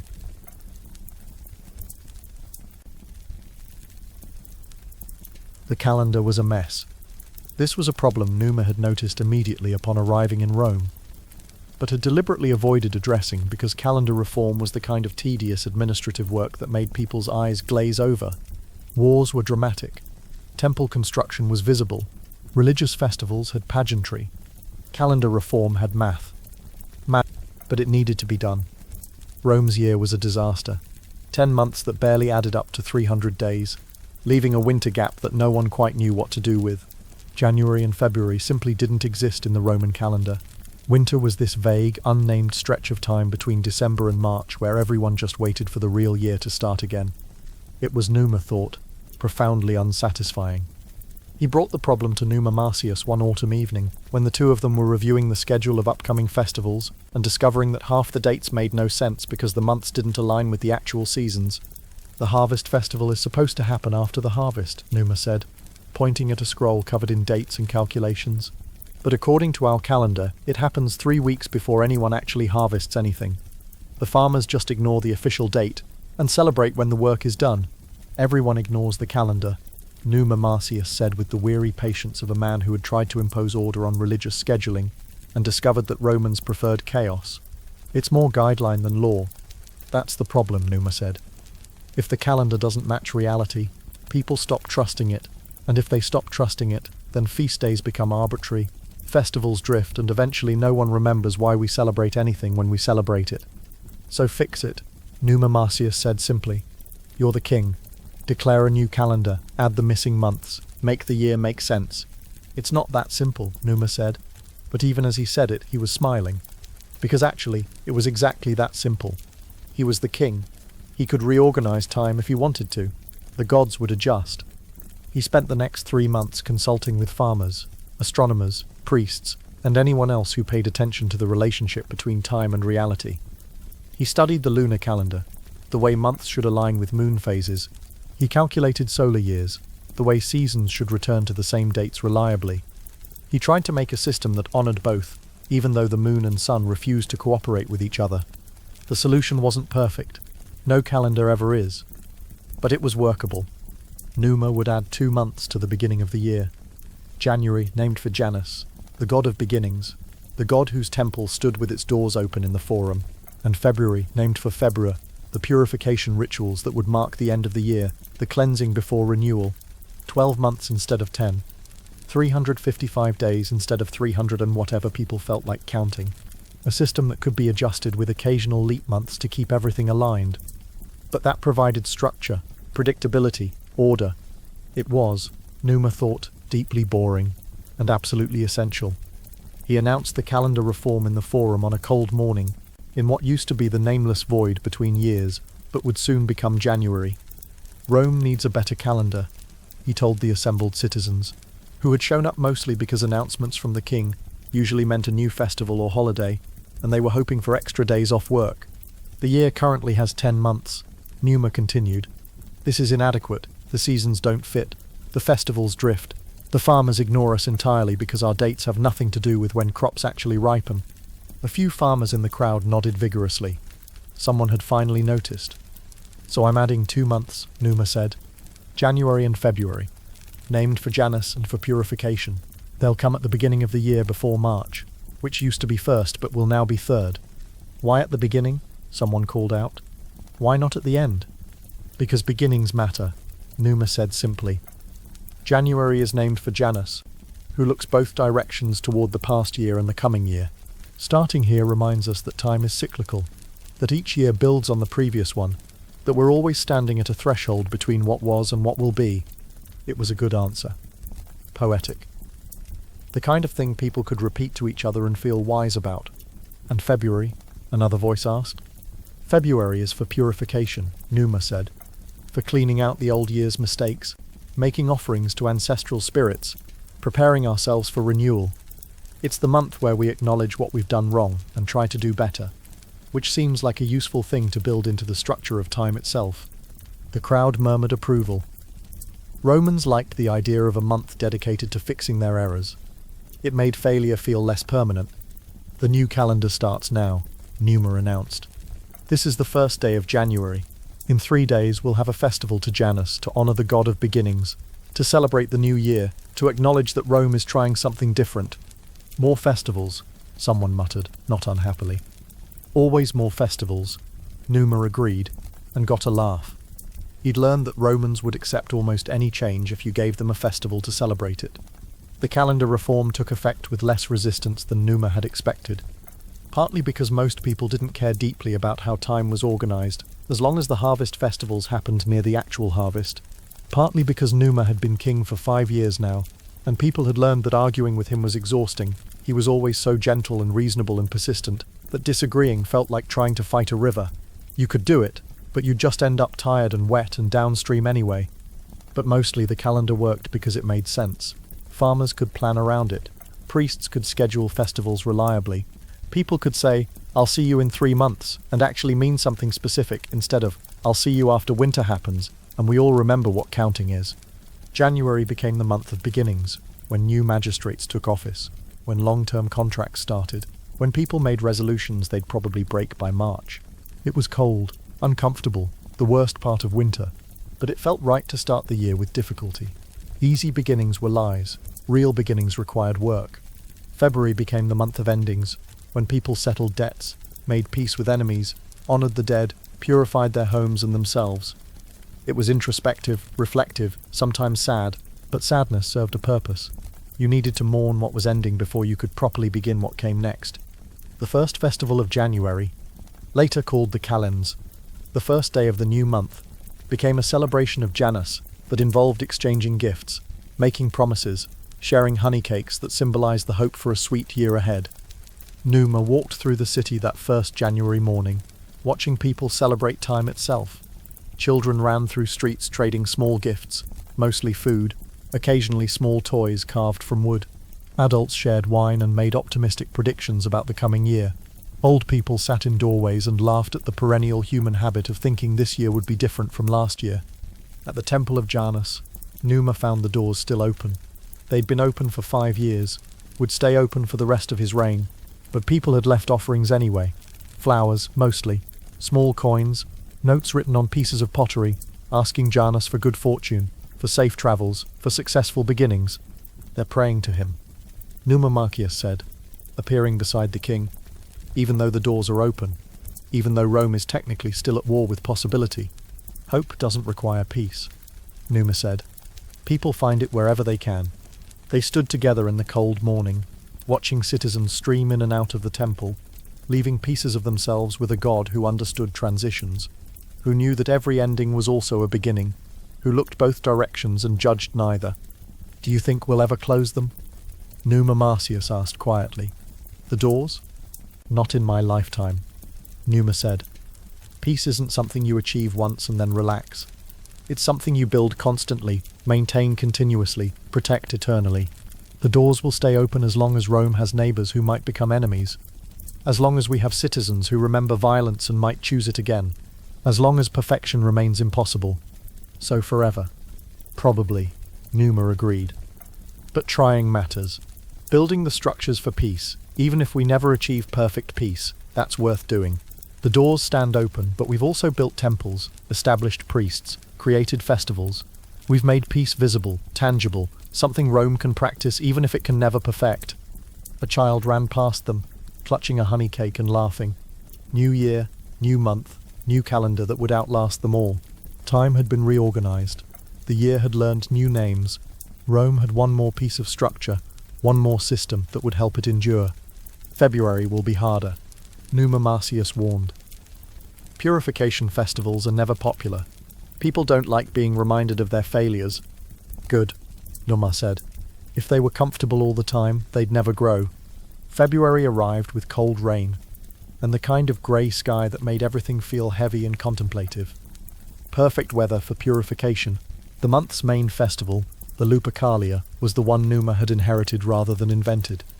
It predated Rome itself, went back to the wolf priests who honoured the she-wolf that had nursed Romulus and Remus. Numa had considered eliminating it. The ritual involved nearly naked priests running through the city, hitting people with goatskin straps, which seemed more chaos than spirituality, but had decided to keep it. Rome needed some wildness, some connection to its savage origins, some reminder that beneath the temples and laws and careful calendar reform, the city was still descended from wolves. The Luperci gathered on the Palatine Hill at the Lupercal, the cave where the she-wolf supposedly nursed the twins.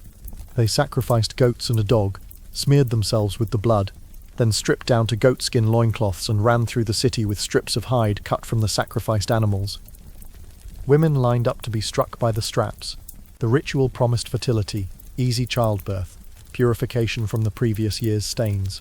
The Luperci ran laughing and wild, and Rome became for a few hours something older than civilization, something that remembered its animal nature. Numa watched from a distance, not participating but approving. This was part of Rome too, the part that couldn't be tamed or organized or made neat, the part that needed to run and scream and bleed a little, the part that honored wolves.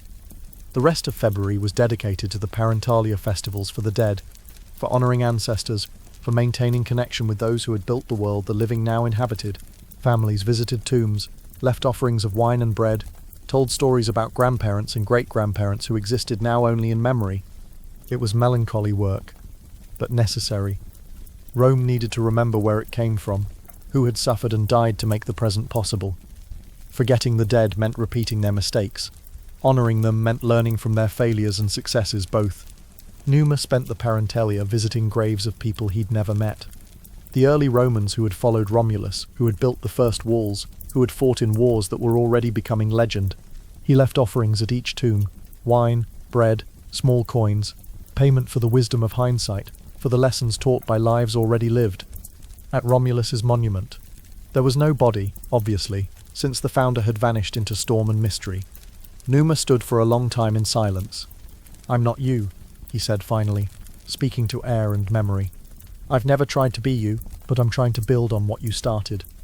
Trying to take the city you created through force and teach it to sustain itself through something else. Through structure, through ritual, through the 1,000 small habits that make people want to belong to something larger than themselves." The wind moved through the monument's columns. If Romulus had an opinion about this speech, he kept it to himself. "Thank you," Numa said, "for building something worth preserving. Even if you did it in the most violent, aggressive, wolf-like way possible, it worked, and now it's my job to make sure it keeps working." He left wine at the monument and walked away, back toward his modest house, back toward the work of being a king who built temples instead of walls. February ended the way it always would, with one final purification ceremony. A city-wide ritual cleansing that prepared Rome for the renewal of March. The Pontifex Maximus led processions through every district, blessing homes, sprinkling sacred water, carrying fire from Vesta's temple to relight hearths that had been deliberately extinguished. Old fire out, new fire in, old year ended, new year beginning again. The cycle continued, the calendar held. Time had been organized into months that had meaning, into structure that served purpose. Rome's year now had 12 names instead of 10. and winter was no longer a nameless void, but a time of beginnings and endings, of starting and purifying, of looking forward and looking back. Janus would have approved. He understood thresholds better than anyone. By the third year of using the new calendar, people had forgotten there was ever a different system. Children learned January through December, as if those 12 months had existed since the world began. Farmers planned around the new dates. Priests scheduled festivals with confidence that the seasons would align properly. The calendar had become tradition, which was really just another way of saying that something new had lasted long enough to feel old. Numa kept the calendar reform simple.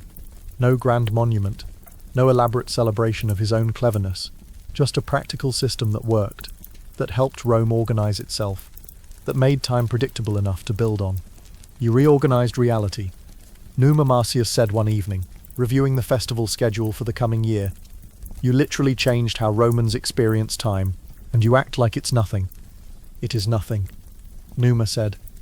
It's just counting, giving names to what was already happening. The sun and moon didn't care what we called their cycles, but we care. We need structure. We need to feel like time makes sense, like the year has shape, like beginnings and endings happen when they're supposed to. Still, most kings want monuments. I have monuments, Numa said, gesturing vaguely toward the city. Temples, priesthoods, festivals, a calendar that works, traditions that will outlast me. That's better than a statue. Numa Pompilius smiled. You're going to frustrate historians.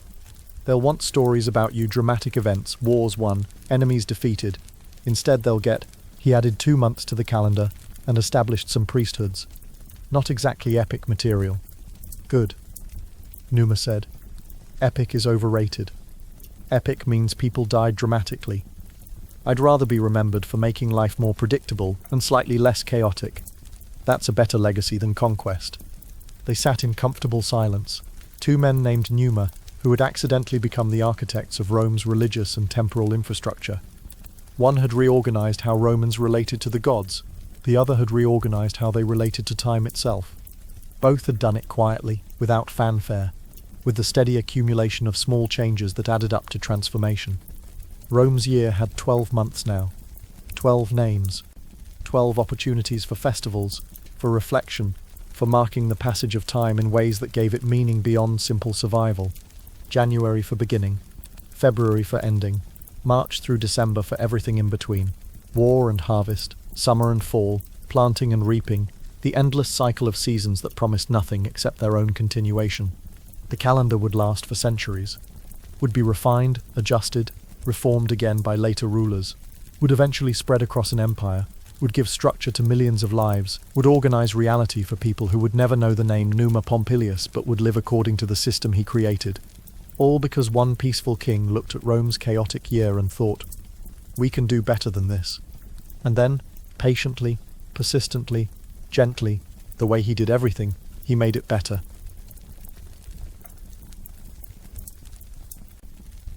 Ten years into his reign, Numa realized something unsettling. Rome was becoming boring. Not boring in a bad way. Boring in the way a garden is boring compared to a forest fire. Predictable, stable, functioning according to systems that no longer required constant attention. The temples were built. The priesthoods were established. The calendar worked. The festivals happened when they were supposed to happen. Rome had become, against all odds and its own nature, organized. The senators noticed too. We haven't had a crisis in 18 months, Proculus said during a Senate meeting, and he sounded almost disappointed. No border conflicts, no internal disputes that couldn't be solved through boring negotiation, no dramatic events that require immediate royal intervention. Sounds terrible, Numa said mildly. It's just unusual. Another senator said, Rome has always been the kind of place where something is constantly going wrong and needs fixing. So we fixed the things that went wrong, Numa said, and now they don't go wrong as often. This is called progress. It's called dull, someone muttered, not quite quietly enough. Numa didn't disagree. Peaceful governance was profoundly undramatic. It consisted mostly of maintenance, ensuring priests were trained properly, festivals were funded adequately, temples were maintained, disputes were arbitrated before they became conflicts. It was the administrative equivalent of breathing, essential, continuous, completely uninteresting to watch. But underneath the boredom, something important was happening. Rome was learning habits. The habit of consulting augurs before major decisions. The habit of honoring the gods through ritual rather than just asking for favors. The habit of resolving conflicts through priestly mediation rather than immediate violence. The habit of thinking in generations rather than seasons. Of building things meant to last rather than things meant to impress. Habits were boring. Habits were also how civilization survived. Numa spent more time in the grove now. The one near the Aventine Hill, where Geria lived in the spring, and spoke in whispers that felt like water over stone.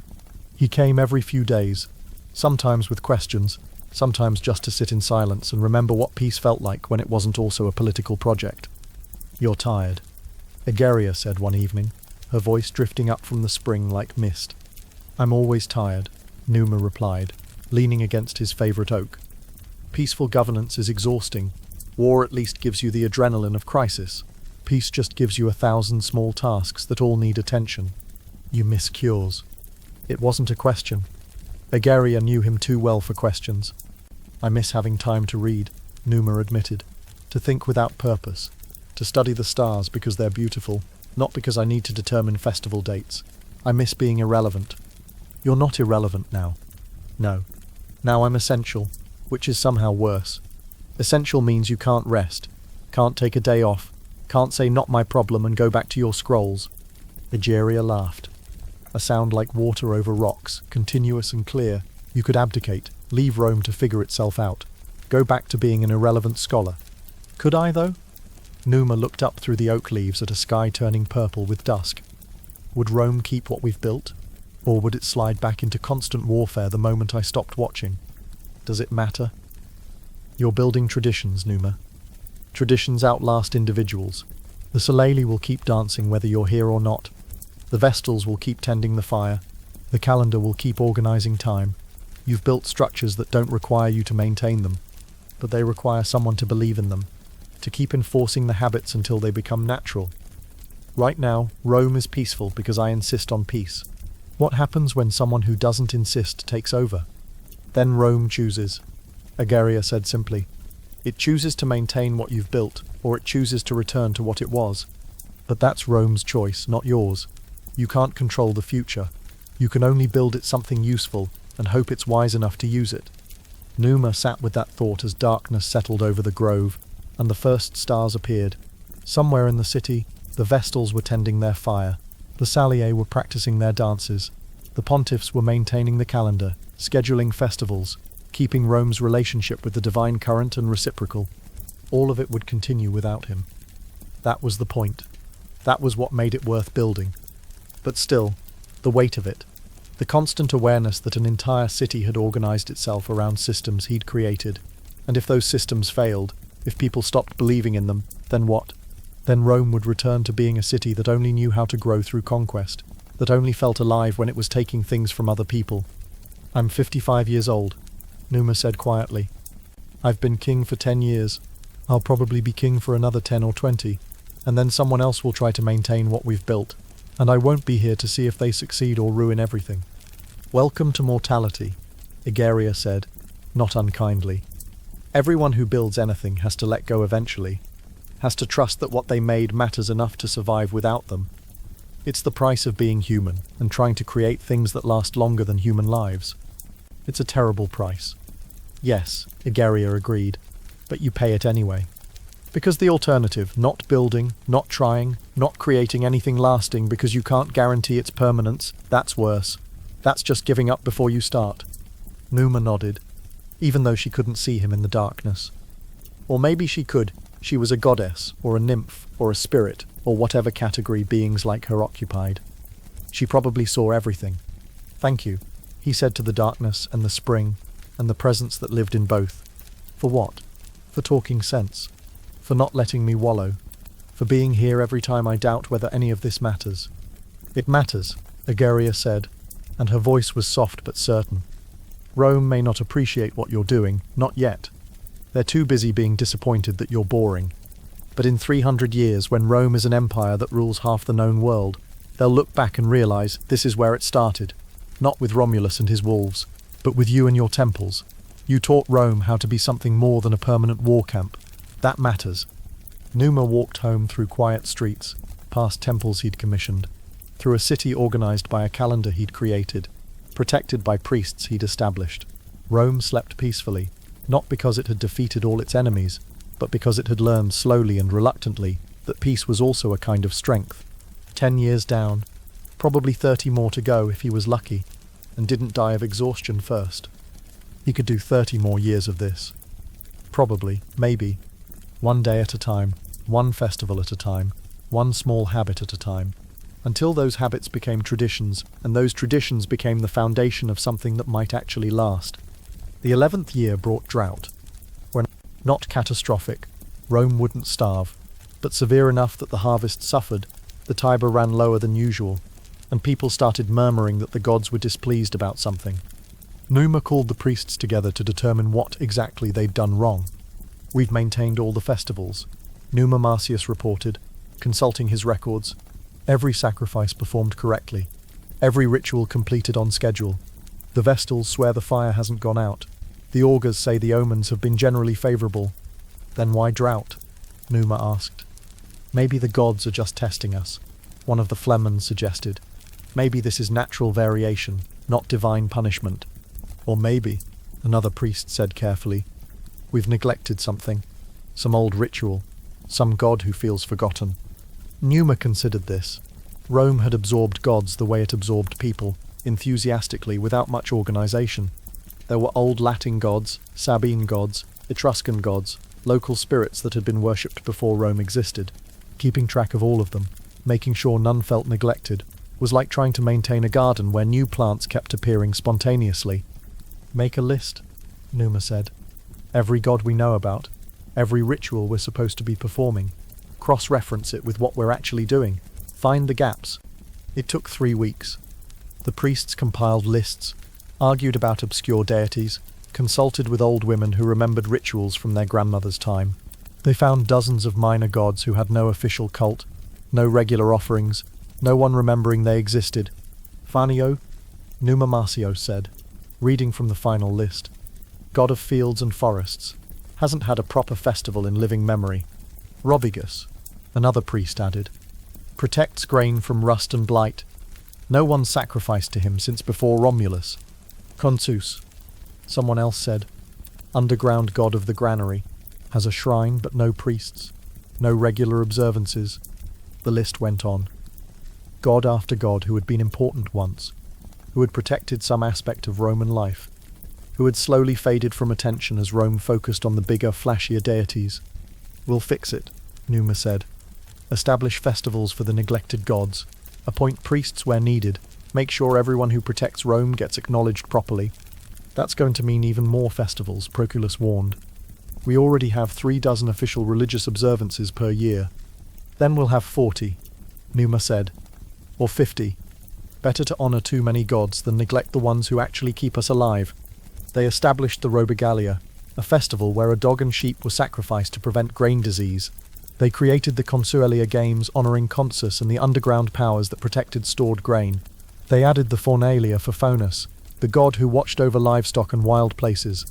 Each new festival was small, practical, focused on agricultural protection rather than grand spectacle. Because Rome was learning something important. Cities didn't survive through military conquest alone. They survived through good harvests, healthy livestock, grain that didn't rot, fields that produced year after year. The drought continued through summer, but broke in early autumn with 3 days of steady rain that soaked the earth and filled the Tiber and made farmers weep with relief. "The gods accepted our offerings," Numa Marcius reported, looking satisfied. "Or the weather simply changed," Numa said. "We may never know which. Does it matter?" "Not really," Numa admitted. "What matters is that we paid attention. We noticed something was wrong, investigated the problem, and addressed it systematically. That's how you maintain a civilization. Not through grand gestures, but through constant attention to the small things that might go wrong." "Boring," Numa Marcius said, but he was smiling. "Extremely boring," Numa agreed. "Thank the gods for that." By year 15, Numa had established so many festivals that the calendar was more sacred days than ordinary ones. Nearly 1 day in 3 now had some religious significance, a sacrifice to perform, a god to honor, a ritual to maintain. The Senate complained about lost productivity. Farmers complained about interruptions. Merchants complained about markets being closed for holy days. Numa listened patiently to all the complaints and changed nothing. Rome needs more sacred time, not less, he explained to a delegation of frustrated businessmen. You think the festivals are interruptions? I think daily life is the interruption, and the festivals are the actual purpose. We don't exist to work and trade and accumulate wealth. We exist to honor the gods, maintain our traditions, and occasionally do some work in between the important things. But the economy will survive, Numa said. It always does. Meanwhile, Rome is learning to pace itself, to build rest and reflection into the structure of time, to remember that we're not just workers and soldiers, but also celebrants, participants in something larger than commerce. The businessmen left unsatisfied. But the festivals continued, and something interesting happened. People started to like them. The constant holy days meant constant breaks from labor, meant regular celebrations, regular opportunities to gather, regular reminders that life wasn't just grinding survival. The festivals became parties, became traditions, became the rhythms around which ordinary Romans organized their lives. My daughter was born during the Saturnalia, someone would say. My son married during the Lupercalia. I remember the Robigalia when I was 8, and my father let me sacrifice the dog. The festivals marked time more effectively than the calendar itself. They gave life structure and meaning beyond just existing.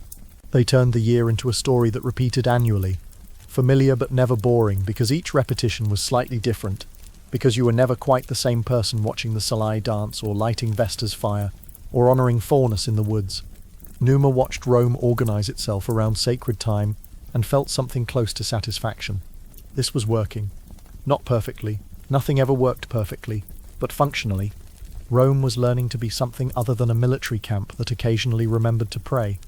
It was learning to be a civilization that occasionally remembered to fight. That was progress. Slow, boring, undramatic progress. But progress nonetheless. Year 20 brought arthritis. Numa's joints ached in cold weather. His hands cramped when he wrote too long. His knees complained about stairs. He was 65, which was old for Rome, where most people considered themselves lucky to see 50. You should rest more, Hostilius said, watching the king climb the steps to the temple of Jupiter with visible effort. I should die more, Numa replied, but the gods keep forgetting to collect me. Hostilius didn't laugh. He'd become protective of Numa over the years, this warrior who had learned to value peace and had transferred all his fierce loyalty from combat to preservation. We should discuss succession, Hostilius said carefully. We should discuss many things, Numa agreed. But succession can wait. I'm old, not dying. Still, no, Numa said firmly. When I start dying, we'll discuss who comes next. Until then, we continue the work. There's too much left to do. But he was lying. He thought about succession constantly. Worried about it. Dreamed about it. Who would maintain what he'd built? Who would understand that peace required constant effort? Who would keep the temples functioning, the festivals happening, the priests trained, the traditions alive? He had no children, no obvious heir, no one he'd trained specifically for kingship because he'd been too busy actually being king to teach someone else how to do it. I'm an idiot, he told Aguria one evening in the grove. Yes, she agreed. But specifically how? I've spent 20 years building systems and forgot to build a successor. When I die, Rome will choose someone, probably a warrior, probably someone who thinks all my peaceful reforms were a waste of time, probably someone who will undo everything the moment I'm not here to stop him. Probably, Aguria said, or probably not.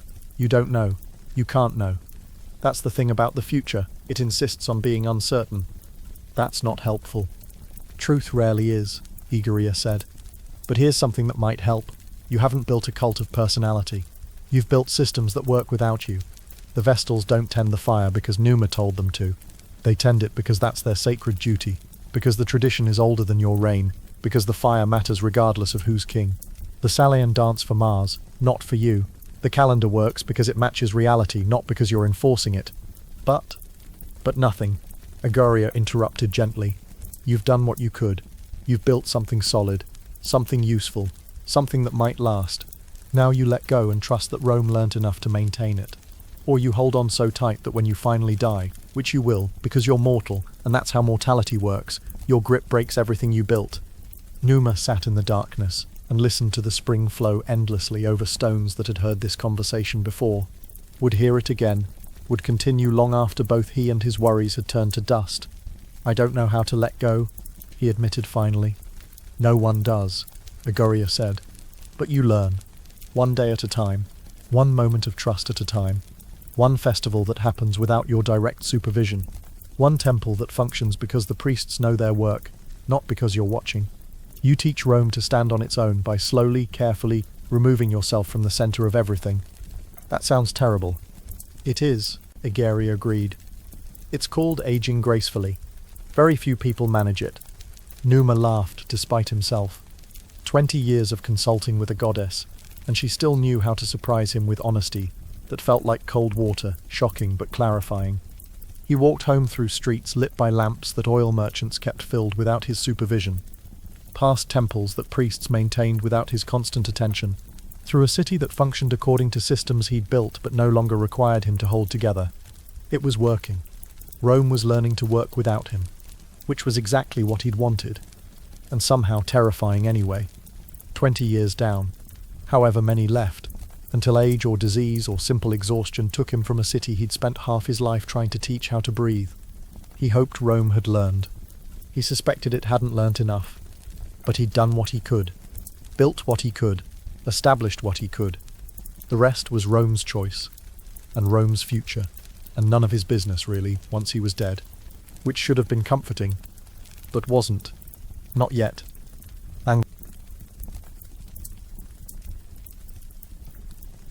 Year 25 brought a visitor. Not unusual. Numa received visitors constantly. Supplicants, priests with questions, farmers with complaints, merchants wanting trade disputes resolved. But this visitor was different. He arrived at Numa's modest house at dawn when the city was still half asleep, and he carried something that made the air around him feel heavy with significance.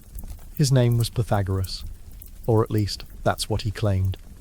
Whether this was the famous Greek philosopher or simply someone using the name, Numa never quite determined, but the man knew things about mathematics, about music, about the relationship between numbers and the divine, that suggested either extensive education or direct communication with powers beyond human understanding. "I've come to teach you something," Pythagoras said, standing in Numa's courtyard as morning light touched the fig tree's leaves. "I'm 70 years old," Numa replied. "I've spent the last 25 years learning how to govern. I'm not sure I have room in my head for more knowledge." "This isn't governance," Pythagoras said. "This is preservation. How to keep what you've built from being forgotten, corrupted, or deliberately destroyed by whoever comes after you." Now he had Numa's attention. They spent the day in the courtyard, and Pythagoras explained his theory. Knowledge preserved in human memory alone didn't last. Memories faded, were misremembered, changed with each telling. Oral traditions shifted over generations, until the original meaning was lost entirely. "You've built systems," Pythagoras said. "Priesthoods, festivals, rituals. But how do you ensure they're performed correctly 100 years from now? 200? How do you preserve not just the actions, but the reasons for the actions?" "I've trained priests," Numa said. "Established the Pontifex Maximus to maintain traditions." "Human fallibility," Pythagoras countered. "Priests die. New priests learn from old priests who learned from older priests, and with each generation details are lost. Meanings shift. Eventually you have people performing rituals they no longer understand, following traditions they can't explain. So what's the solution?" "Write it down," Pythagoras said simply. "Everything, every ritual, every prayer, every detail of how each ceremony should be performed and why. Create books, sacred books that preserve your intentions exactly, make them authoritative. Give them to the Pontifex Maximus with instructions that they're to be consulted, copied, protected, passed down." Numa was quiet for a long moment. The idea was both obvious and revolutionary. Romans didn't write much. A few laws, some records, occasional poetry. But detailed religious instructions, comprehensive documentation of ritual practice, that was new. "The priests won't like it," Numa said finally. "It reduces their authority. Makes their specialized knowledge accessible to anyone who can read." "Exactly," Pythagoras said. "Which means you should do it immediately. while you still have the power to override their objections. Numa smiled despite himself. You're very certain about how I should use my final years. Someone has to be, Pythagoras said.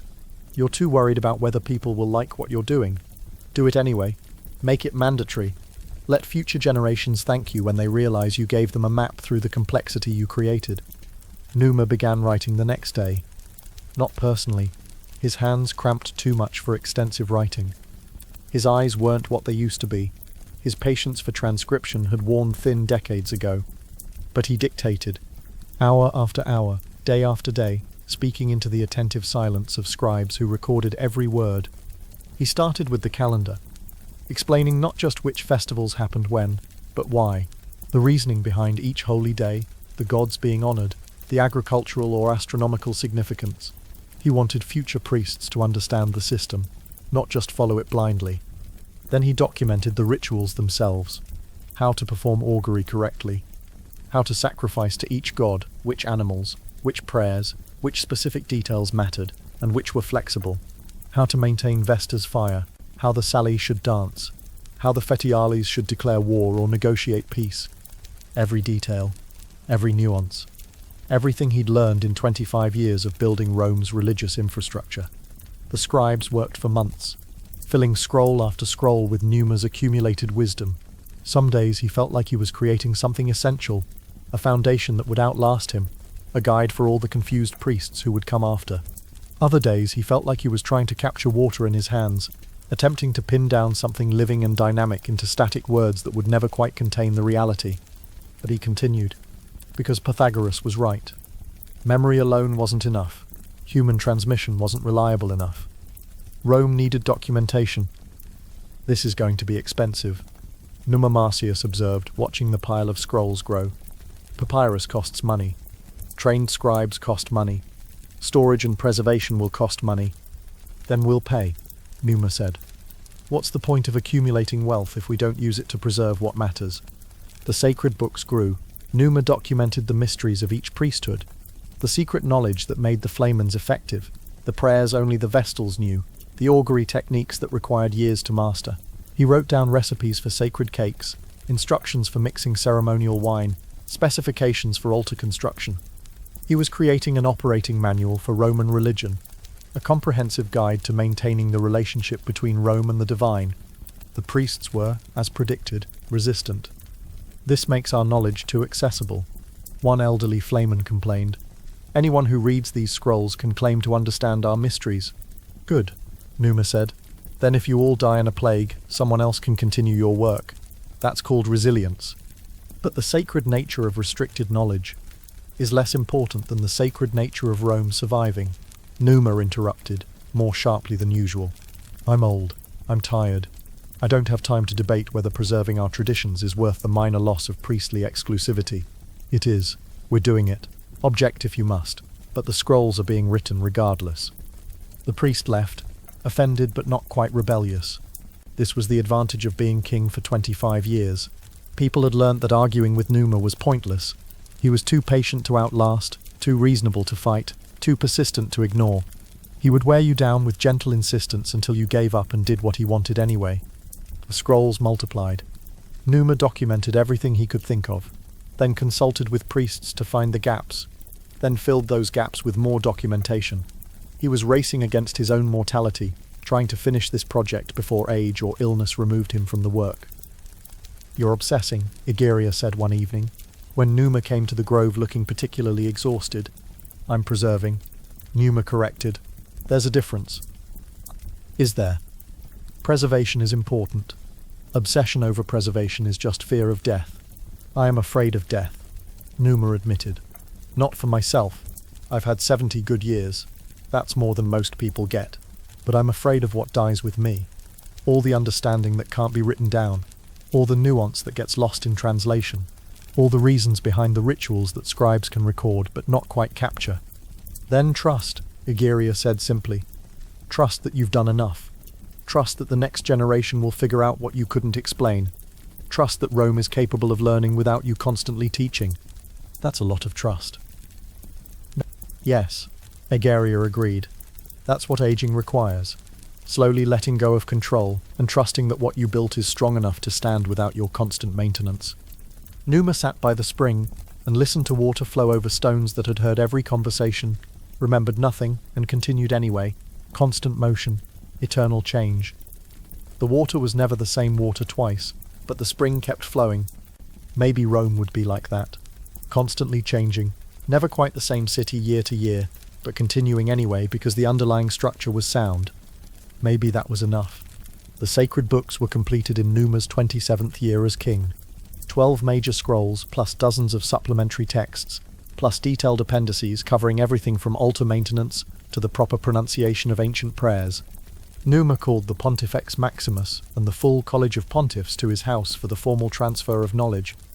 These scrolls, he said, gesturing to the pile that represented 3 years of work and 27 years of accumulated wisdom, are now the responsibility of the pontificate. You will preserve them, study them, copy them as needed, and most importantly, actually use them. They're not decorations, they're operational manuals for maintaining Rome's relationship with the divine. Numa Marcius accepted the scrolls with appropriate solemnity. We'll protect them with our lives. Protect them with better storage and regular copying, Numa said. Lives are fragile. Good archival practices are more reliable. A few priests smiled. This was vintage Numa, turning sacred moments into practical advice, deflating drama with common sense, making everything feel simultaneously important and manageable. One more thing, Numa said, his voice turning serious. These scrolls aren't scripture. They're not divine revelation. They're the accumulated experience of one king who tried his best to organize Rome's religious practice. Future generations should feel free to improve on them, adjust them, update them as circumstances change. Don't treat them as unchangeable law. Treat them as a foundation to build on. Then why write them at all? Someone asked. If they're meant to change. Because, Numa said patiently, you can't build on a foundation that doesn't exist. You can't improve on systems you don't understand. These scrolls give future priests a starting point, a baseline, knowledge that would otherwise be lost when I die, and when all of you die. That's all. But that's enough. The priests carried the scrolls away with reverence, carefully, treating them like the precious knowledge they contained. Numa watched them go and felt something release in his chest. Relief, or maybe just exhaustion. The work was done. The knowledge preserved. Rome would have access to everything he knew about maintaining its religious infrastructure. What it did with that knowledge was no longer his responsibility. He was, finally, starting to let go. Year 30 brought unexpected peace.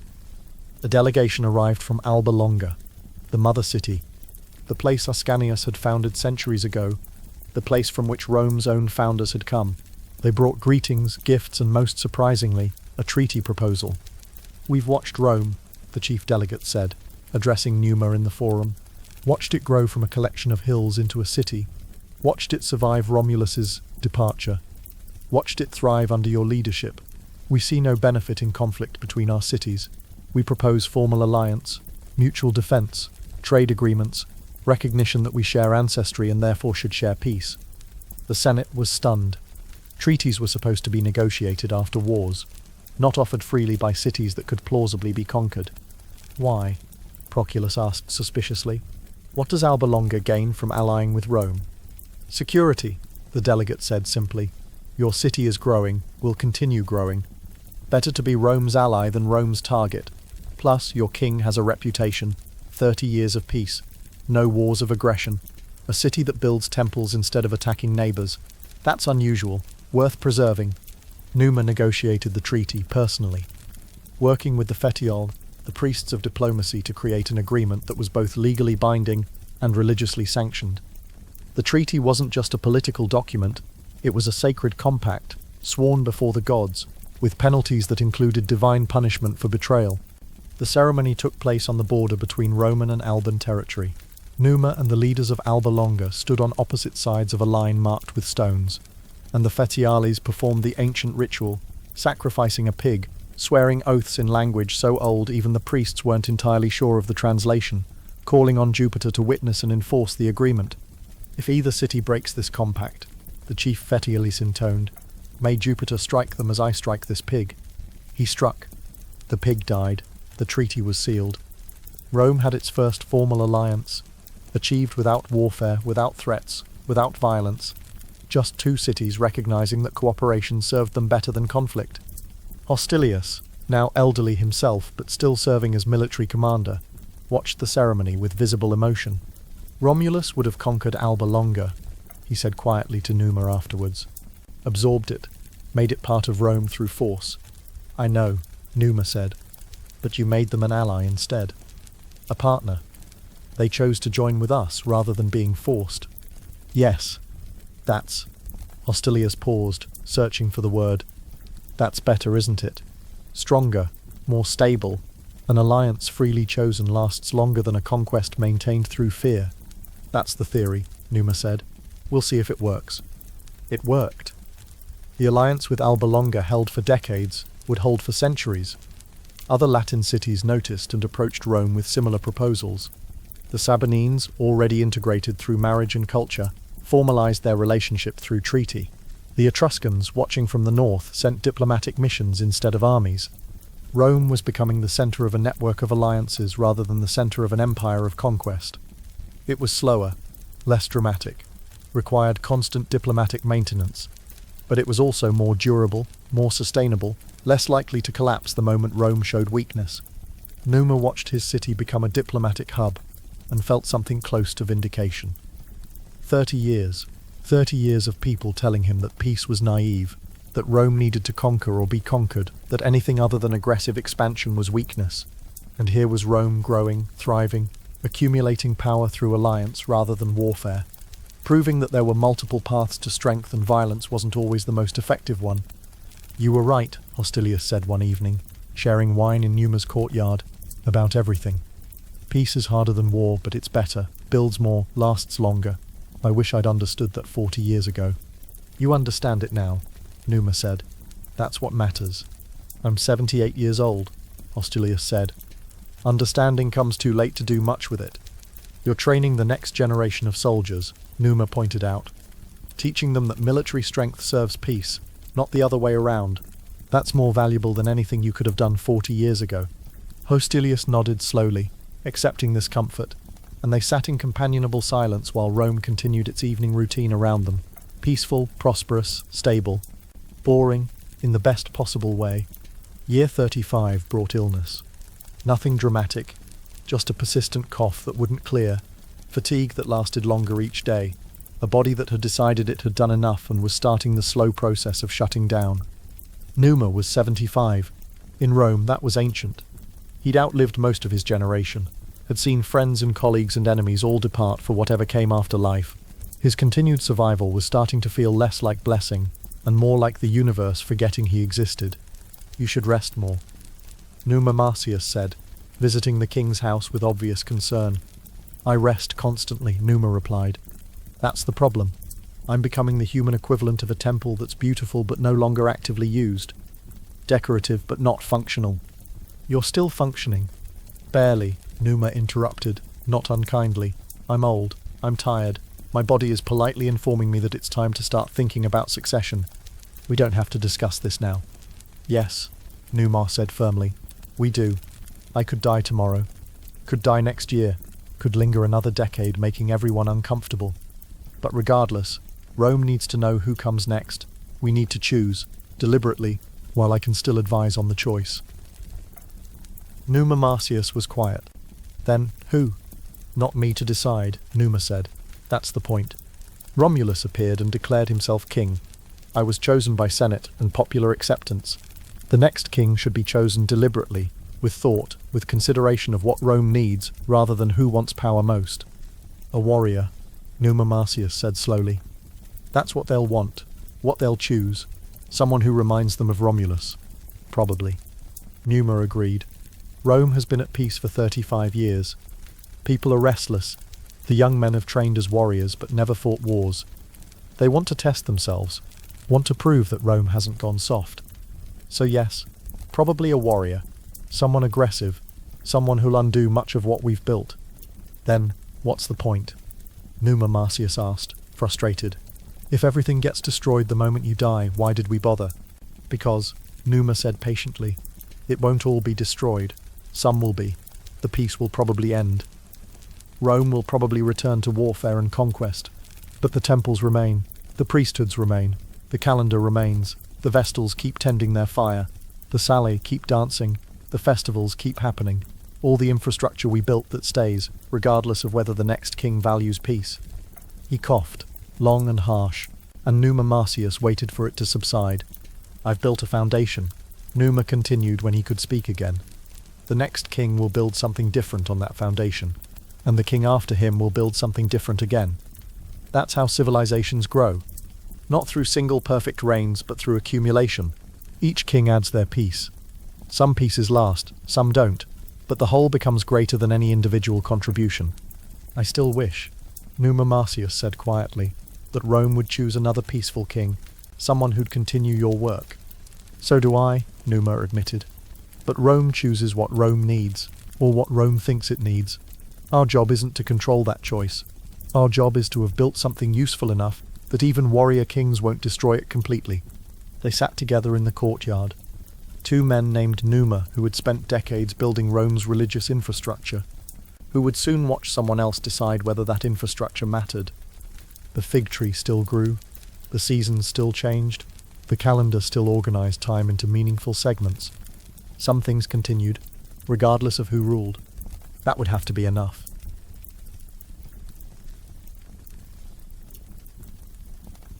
Year 40 brought clarity. Not the pleasant kind, not wisdom or enlightenment or peaceful acceptance of mortality, just the simple, undeniable clarity that comes when the body makes its final decision and informs the mind that negotiations are over. Numa was dying. Slowly, but unmistakably. The cough had deepened into something that rattled in his chest like stones in a jar. Food had lost its appeal. Everything tasted like ash or nothing at all. Sleep came irregularly, in fragments, punctuated by dreams that felt more real than waking life. He was 80 years old. He had been king for 43 years. He had built temples and established priesthoods and reorganized time itself.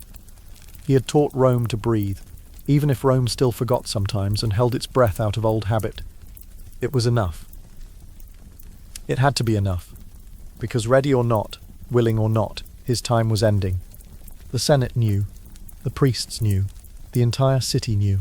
Numa didn't hide his decline, there was no point.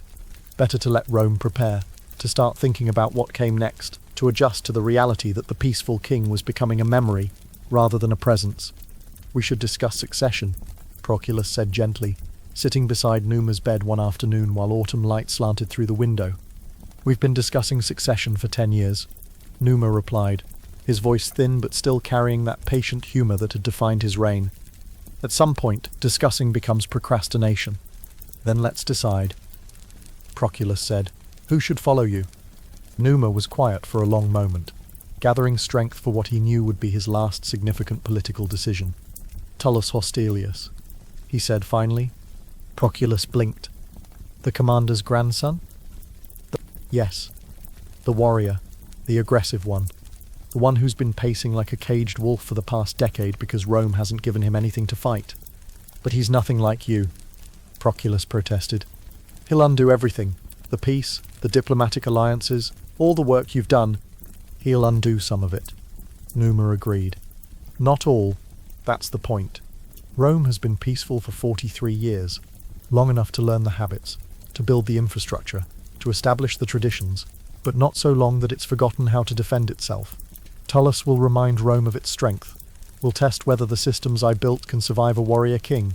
If they can't, then I built poorly. If they can, then Rome has learned to balance peace and power. You're choosing him deliberately? Not despite his nature, but because of it? I'm choosing him, Numa said, because Rome needs what comes after me. It needs contrast. It needs to remember that it's capable of violence, even while maintaining the sacred structures that channel that violence into something productive. Tullus won't be peaceful, but he'll still need the priests, still need the calendar, still need the festivals to maintain Rome's relationship with the divine. He'll use what I built, even while building something different on top of it. Proculus sat with that answer, turning it over, trying to find the flaw, but there wasn't one. It was vintage Numa, seeing further than immediate concerns, planning for Rome's long-term development rather than just the next reign. Tullus it is, then, Proculus said quietly. May the gods help us all. The gods, Numa said with a slight smile, will do what they always do. Watch, meddle occasionally. Let us figure things out mostly on our own. That's what gods are for, providing just enough help to make us think we're not alone, but not enough help to make us lazy. Numa visited the grove one final time in late autumn, when the trees were shedding their leaves and the air tasted like endings. He moved slowly, leaning on a staff, pausing frequently to rest. The walk that had once taken minutes now took most of an hour, but he needed to come here, to this place where he'd received counsel and comfort for 43 years, where Egeria had taught him that peace was possible even when it seemed impossible. The spring still flowed, constant, eternal, indifferent to human mortality and the passage of kings. "You're dying," Egeria said. Not a question. She'd always known things before he said them. "Yes," Numa agreed, lowering himself carefully onto the stone where he'd sat 1,000 times before. "Thought I should say goodbye. Thank you for everything. Generally tidy up before departing." "Tidy," Egeria repeated, and there was amusement in her voice. "You've spent 43 years tidying Rome. Now you're trying to tidy your own death."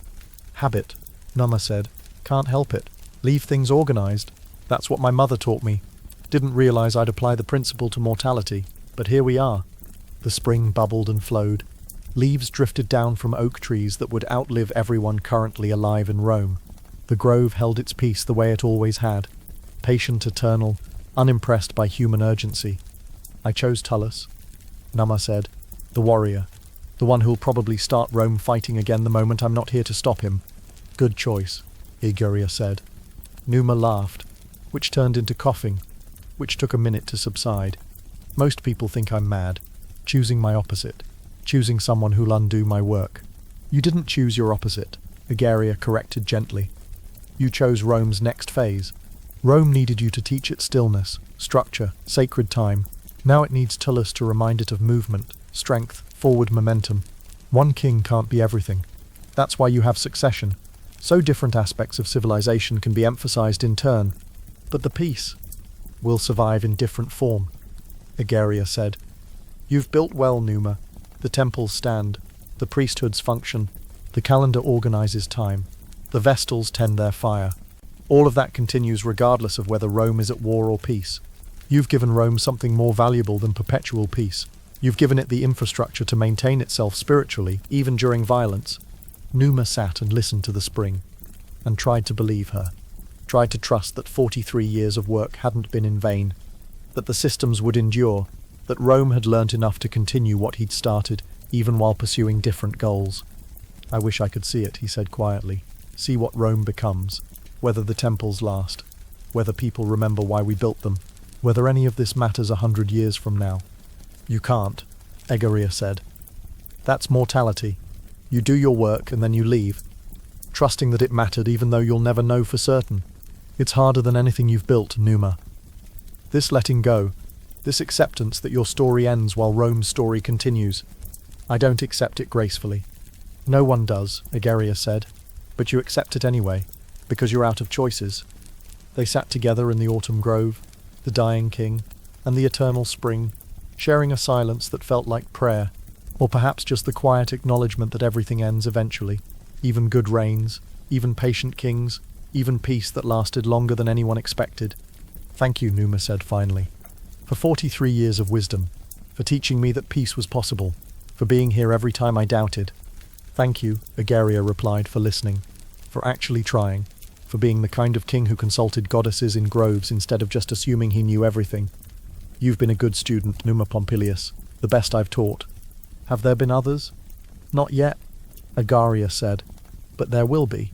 This grove will outlast Rome itself. Other rulers will come seeking wisdom. I'll teach them what I taught you. That building is harder than destroying. That peace requires more courage than war. That the greatest strength is the ability to be gentle when you could be violent." Numa stood slowly, painfully, knowing this was the last time, knowing he would die without seeing this place again, without hearing Egeria's water voice, without sitting beneath these oaks that had witnessed his entire reign.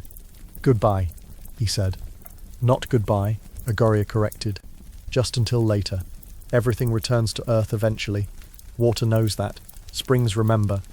Numa walked away from the grove for the last time, leaning heavily on his staff, pausing frequently to catch breath that came harder with each step.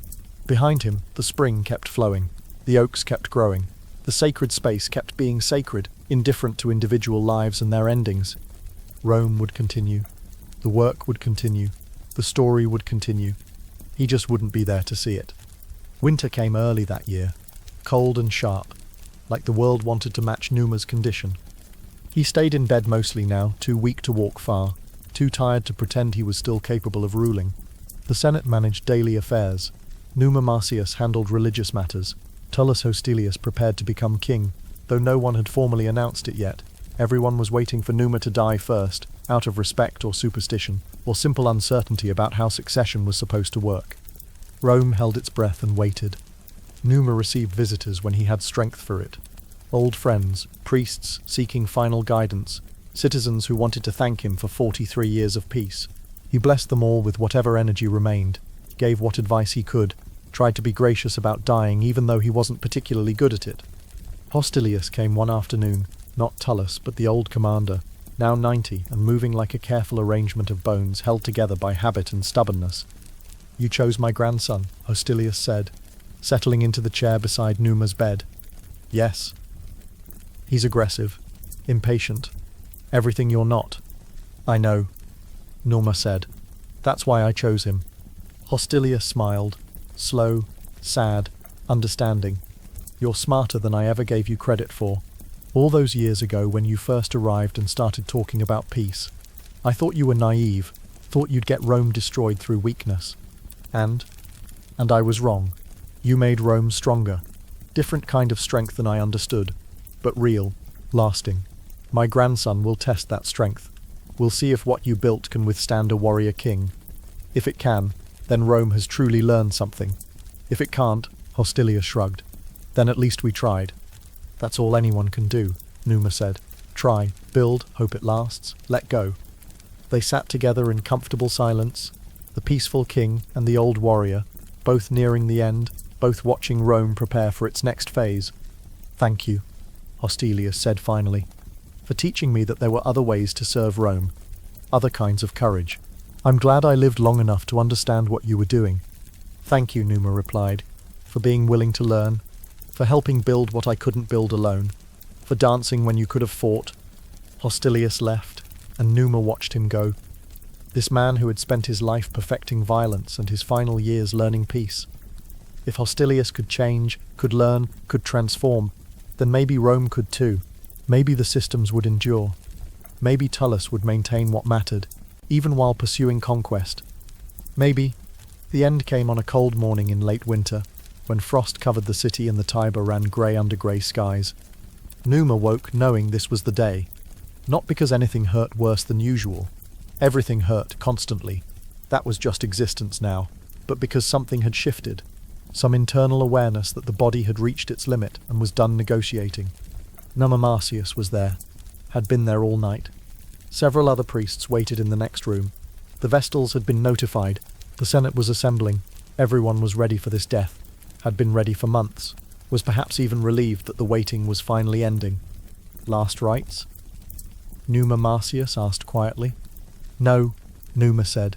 His voice was barely a whisper now, each word requiring effort. "No rites, no ceremony, just quiet. Let it be quiet."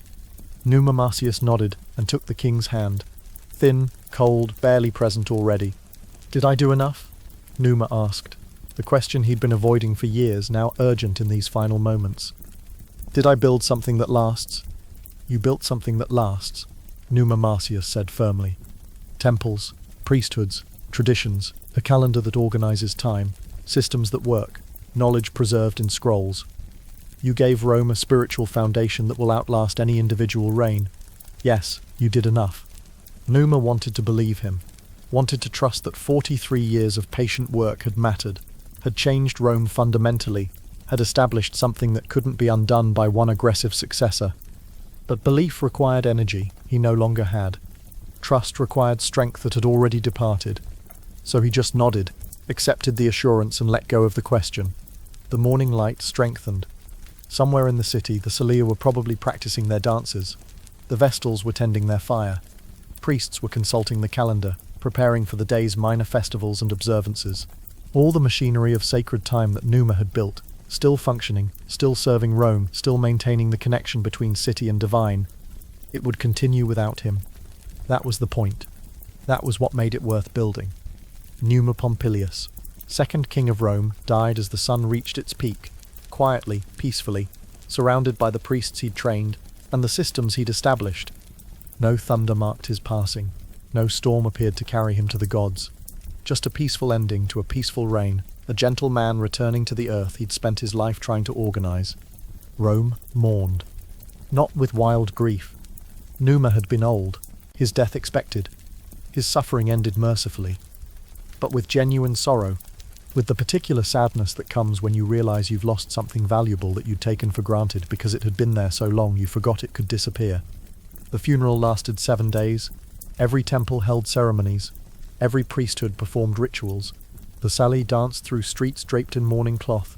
The Vestals tended their fire and wept while they worked. Citizens left offerings at temples Numa had built, honoring the king who had given them 43 years of peace. Tullus Hostilius attended every ceremony, watched every ritual, and privately wondered how he was supposed to follow this. How do you succeed a man who had reorganized time, established a dozen priesthoods, created systems that had become tradition? How do you honor a legacy built on peace when you're a warrior who only knows conquest? The answer, he decided, was that you don't try to compete. You build something different. You take what Numa created and use it while pursuing your own goals. You maintain the temples while also building an army. You honor the gods while also honoring Mars specifically, particularly enthusiastically. You let Rome be both things, spiritual and militant, peaceful and powerful, structured and ambitious. On the 8th day, they buried Numa beneath the Janiculum hill, the hill named for Janus, the god of transitions and thresholds. It seemed appropriate. Numa had been a transition himself, the threshold between Rome's violent founding and whatever it would become next.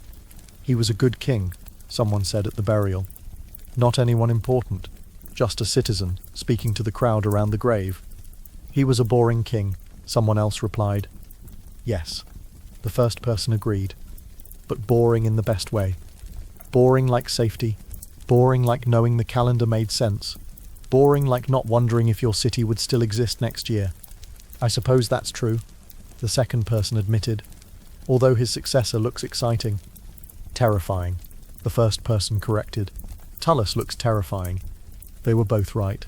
Tullus Hostilius would be exciting and terrifying, would lead Rome to war, would conquer the surrounding tribes, would burn cities and expand territory, and remind everyone that Rome was still descended from wolves, and still remembered how to bite. But he would also maintain the temples, honor the festivals, consult the priests before major decisions, use the calendar Numa created, dance the Salino dances, keep the Vestals funded, preserve the sacred books, because even warrior kings needed the gods on their side. Even conquest required spiritual foundation. Even Rome at war was still Rome, still structured around the systems Numa had built, still fundamentally organized according to principles of sacred time and divine relationship. The Temple of Janus stood with its doors open. They had been open for all 43 years of Numa's reign, would stay open through Tullus's entire time as king. But the temple existed, the structure remained, the possibility of closed doors persisted, even if the reality never quite arrived. That was Numa's legacy. Not perfection, but infrastructure. Not permanent peace, but the systems that made peace imaginable. Not Rome transformed into something entirely different, but Rome equipped with tools it hadn't possessed before. Tools for building, for maintaining, for organizing time and ritual and relationship with the eternal. In the grove beneath the Aventine hill, Igoria's spring kept flowing. No one came to consult her anymore. Numa had been the only king who bothered, the only one who thought goddesses in groves might have wisdom worth hearing. Tullus preferred his advisors human, his counsel military, his solutions violent and immediate. But the spring flowed anyway. The oaks grew. The sacred space remained sacred, waiting for the next ruler who would understand that sometimes the best advice comes from listening to water move over ancient stones. Rome continued, changed, evolved, conquered, built, destroyed, rebuilt, became an empire, fell, rose again in different forms. The centuries passed like water, constant and transforming. But the calendar remained, modified, adjusted, eventually spread across the known world. 12 months with names that Numa had given them, organizing time for civilizations that would never know who established the system. The priesthoods remained, adapted, expanded, secularized, sometimes barely recognizable, but the principle held: maintain specialists who preserve traditions, who remember why things matter, who keep the connection between daily life and something larger than survival. The temples remained, some for centuries, some for millennia. Stone foundations outlasting the gods they were built for, becoming ruins that archaeologists would excavate, preserving in broken columns and weathered inscriptions the evidence of one king's belief that sacred space mattered. And the idea remained, the radical concept that peace was possible, that civilization could be built through ritual and structure rather than constant warfare, that a king could serve his people by teaching them to breathe rather than training them to fight. Numa Pompilius, the peaceful king, the boring king, the king who added 2 months to the calendar and built temples when he could have built armies. He had given Rome something it didn't know it needed, and in doing so had helped build something that would last longer than any empire, any conquest, any warrior's glory.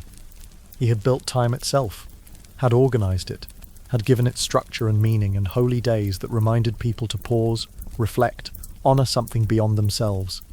And that gift, invisible, undramatic, easy to take for granted, had proven more durable than walls, more powerful than weapons, more transformative than any military victory. Rome learned to breathe, and in learning, survived long enough to teach the world how to count days, honor gods, mark time according to rhythms that acknowledged both human need and divine presence. All because one scholar from Cures said yes when Rome asked for peace, and then spent 43 patient years showing them what peace actually required. Not thunder, not glory, not conquest. Just attention, structure, ritual, the steady accumulation of small habits that added up to civilization.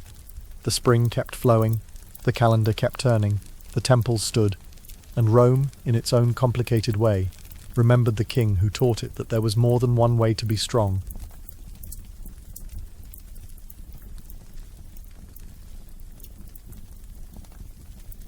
Thank you for spending these hours with Numa, the peaceful king who taught Rome to breathe. If you enjoyed this journey, please subscribe for new episodes weekly. We're building Rome's story king by king, from founding through empire. Next episode, Tullus Hostilius, the warrior king who will undo everything Numa built and discover that ignoring the gods has consequences. Rate and review if you're inclined. Share with fellow history lovers or anyone who needs something calming for sleep or study. Until next time, rest well. The grove remains. The springs still flow. Rome continues. See you soon.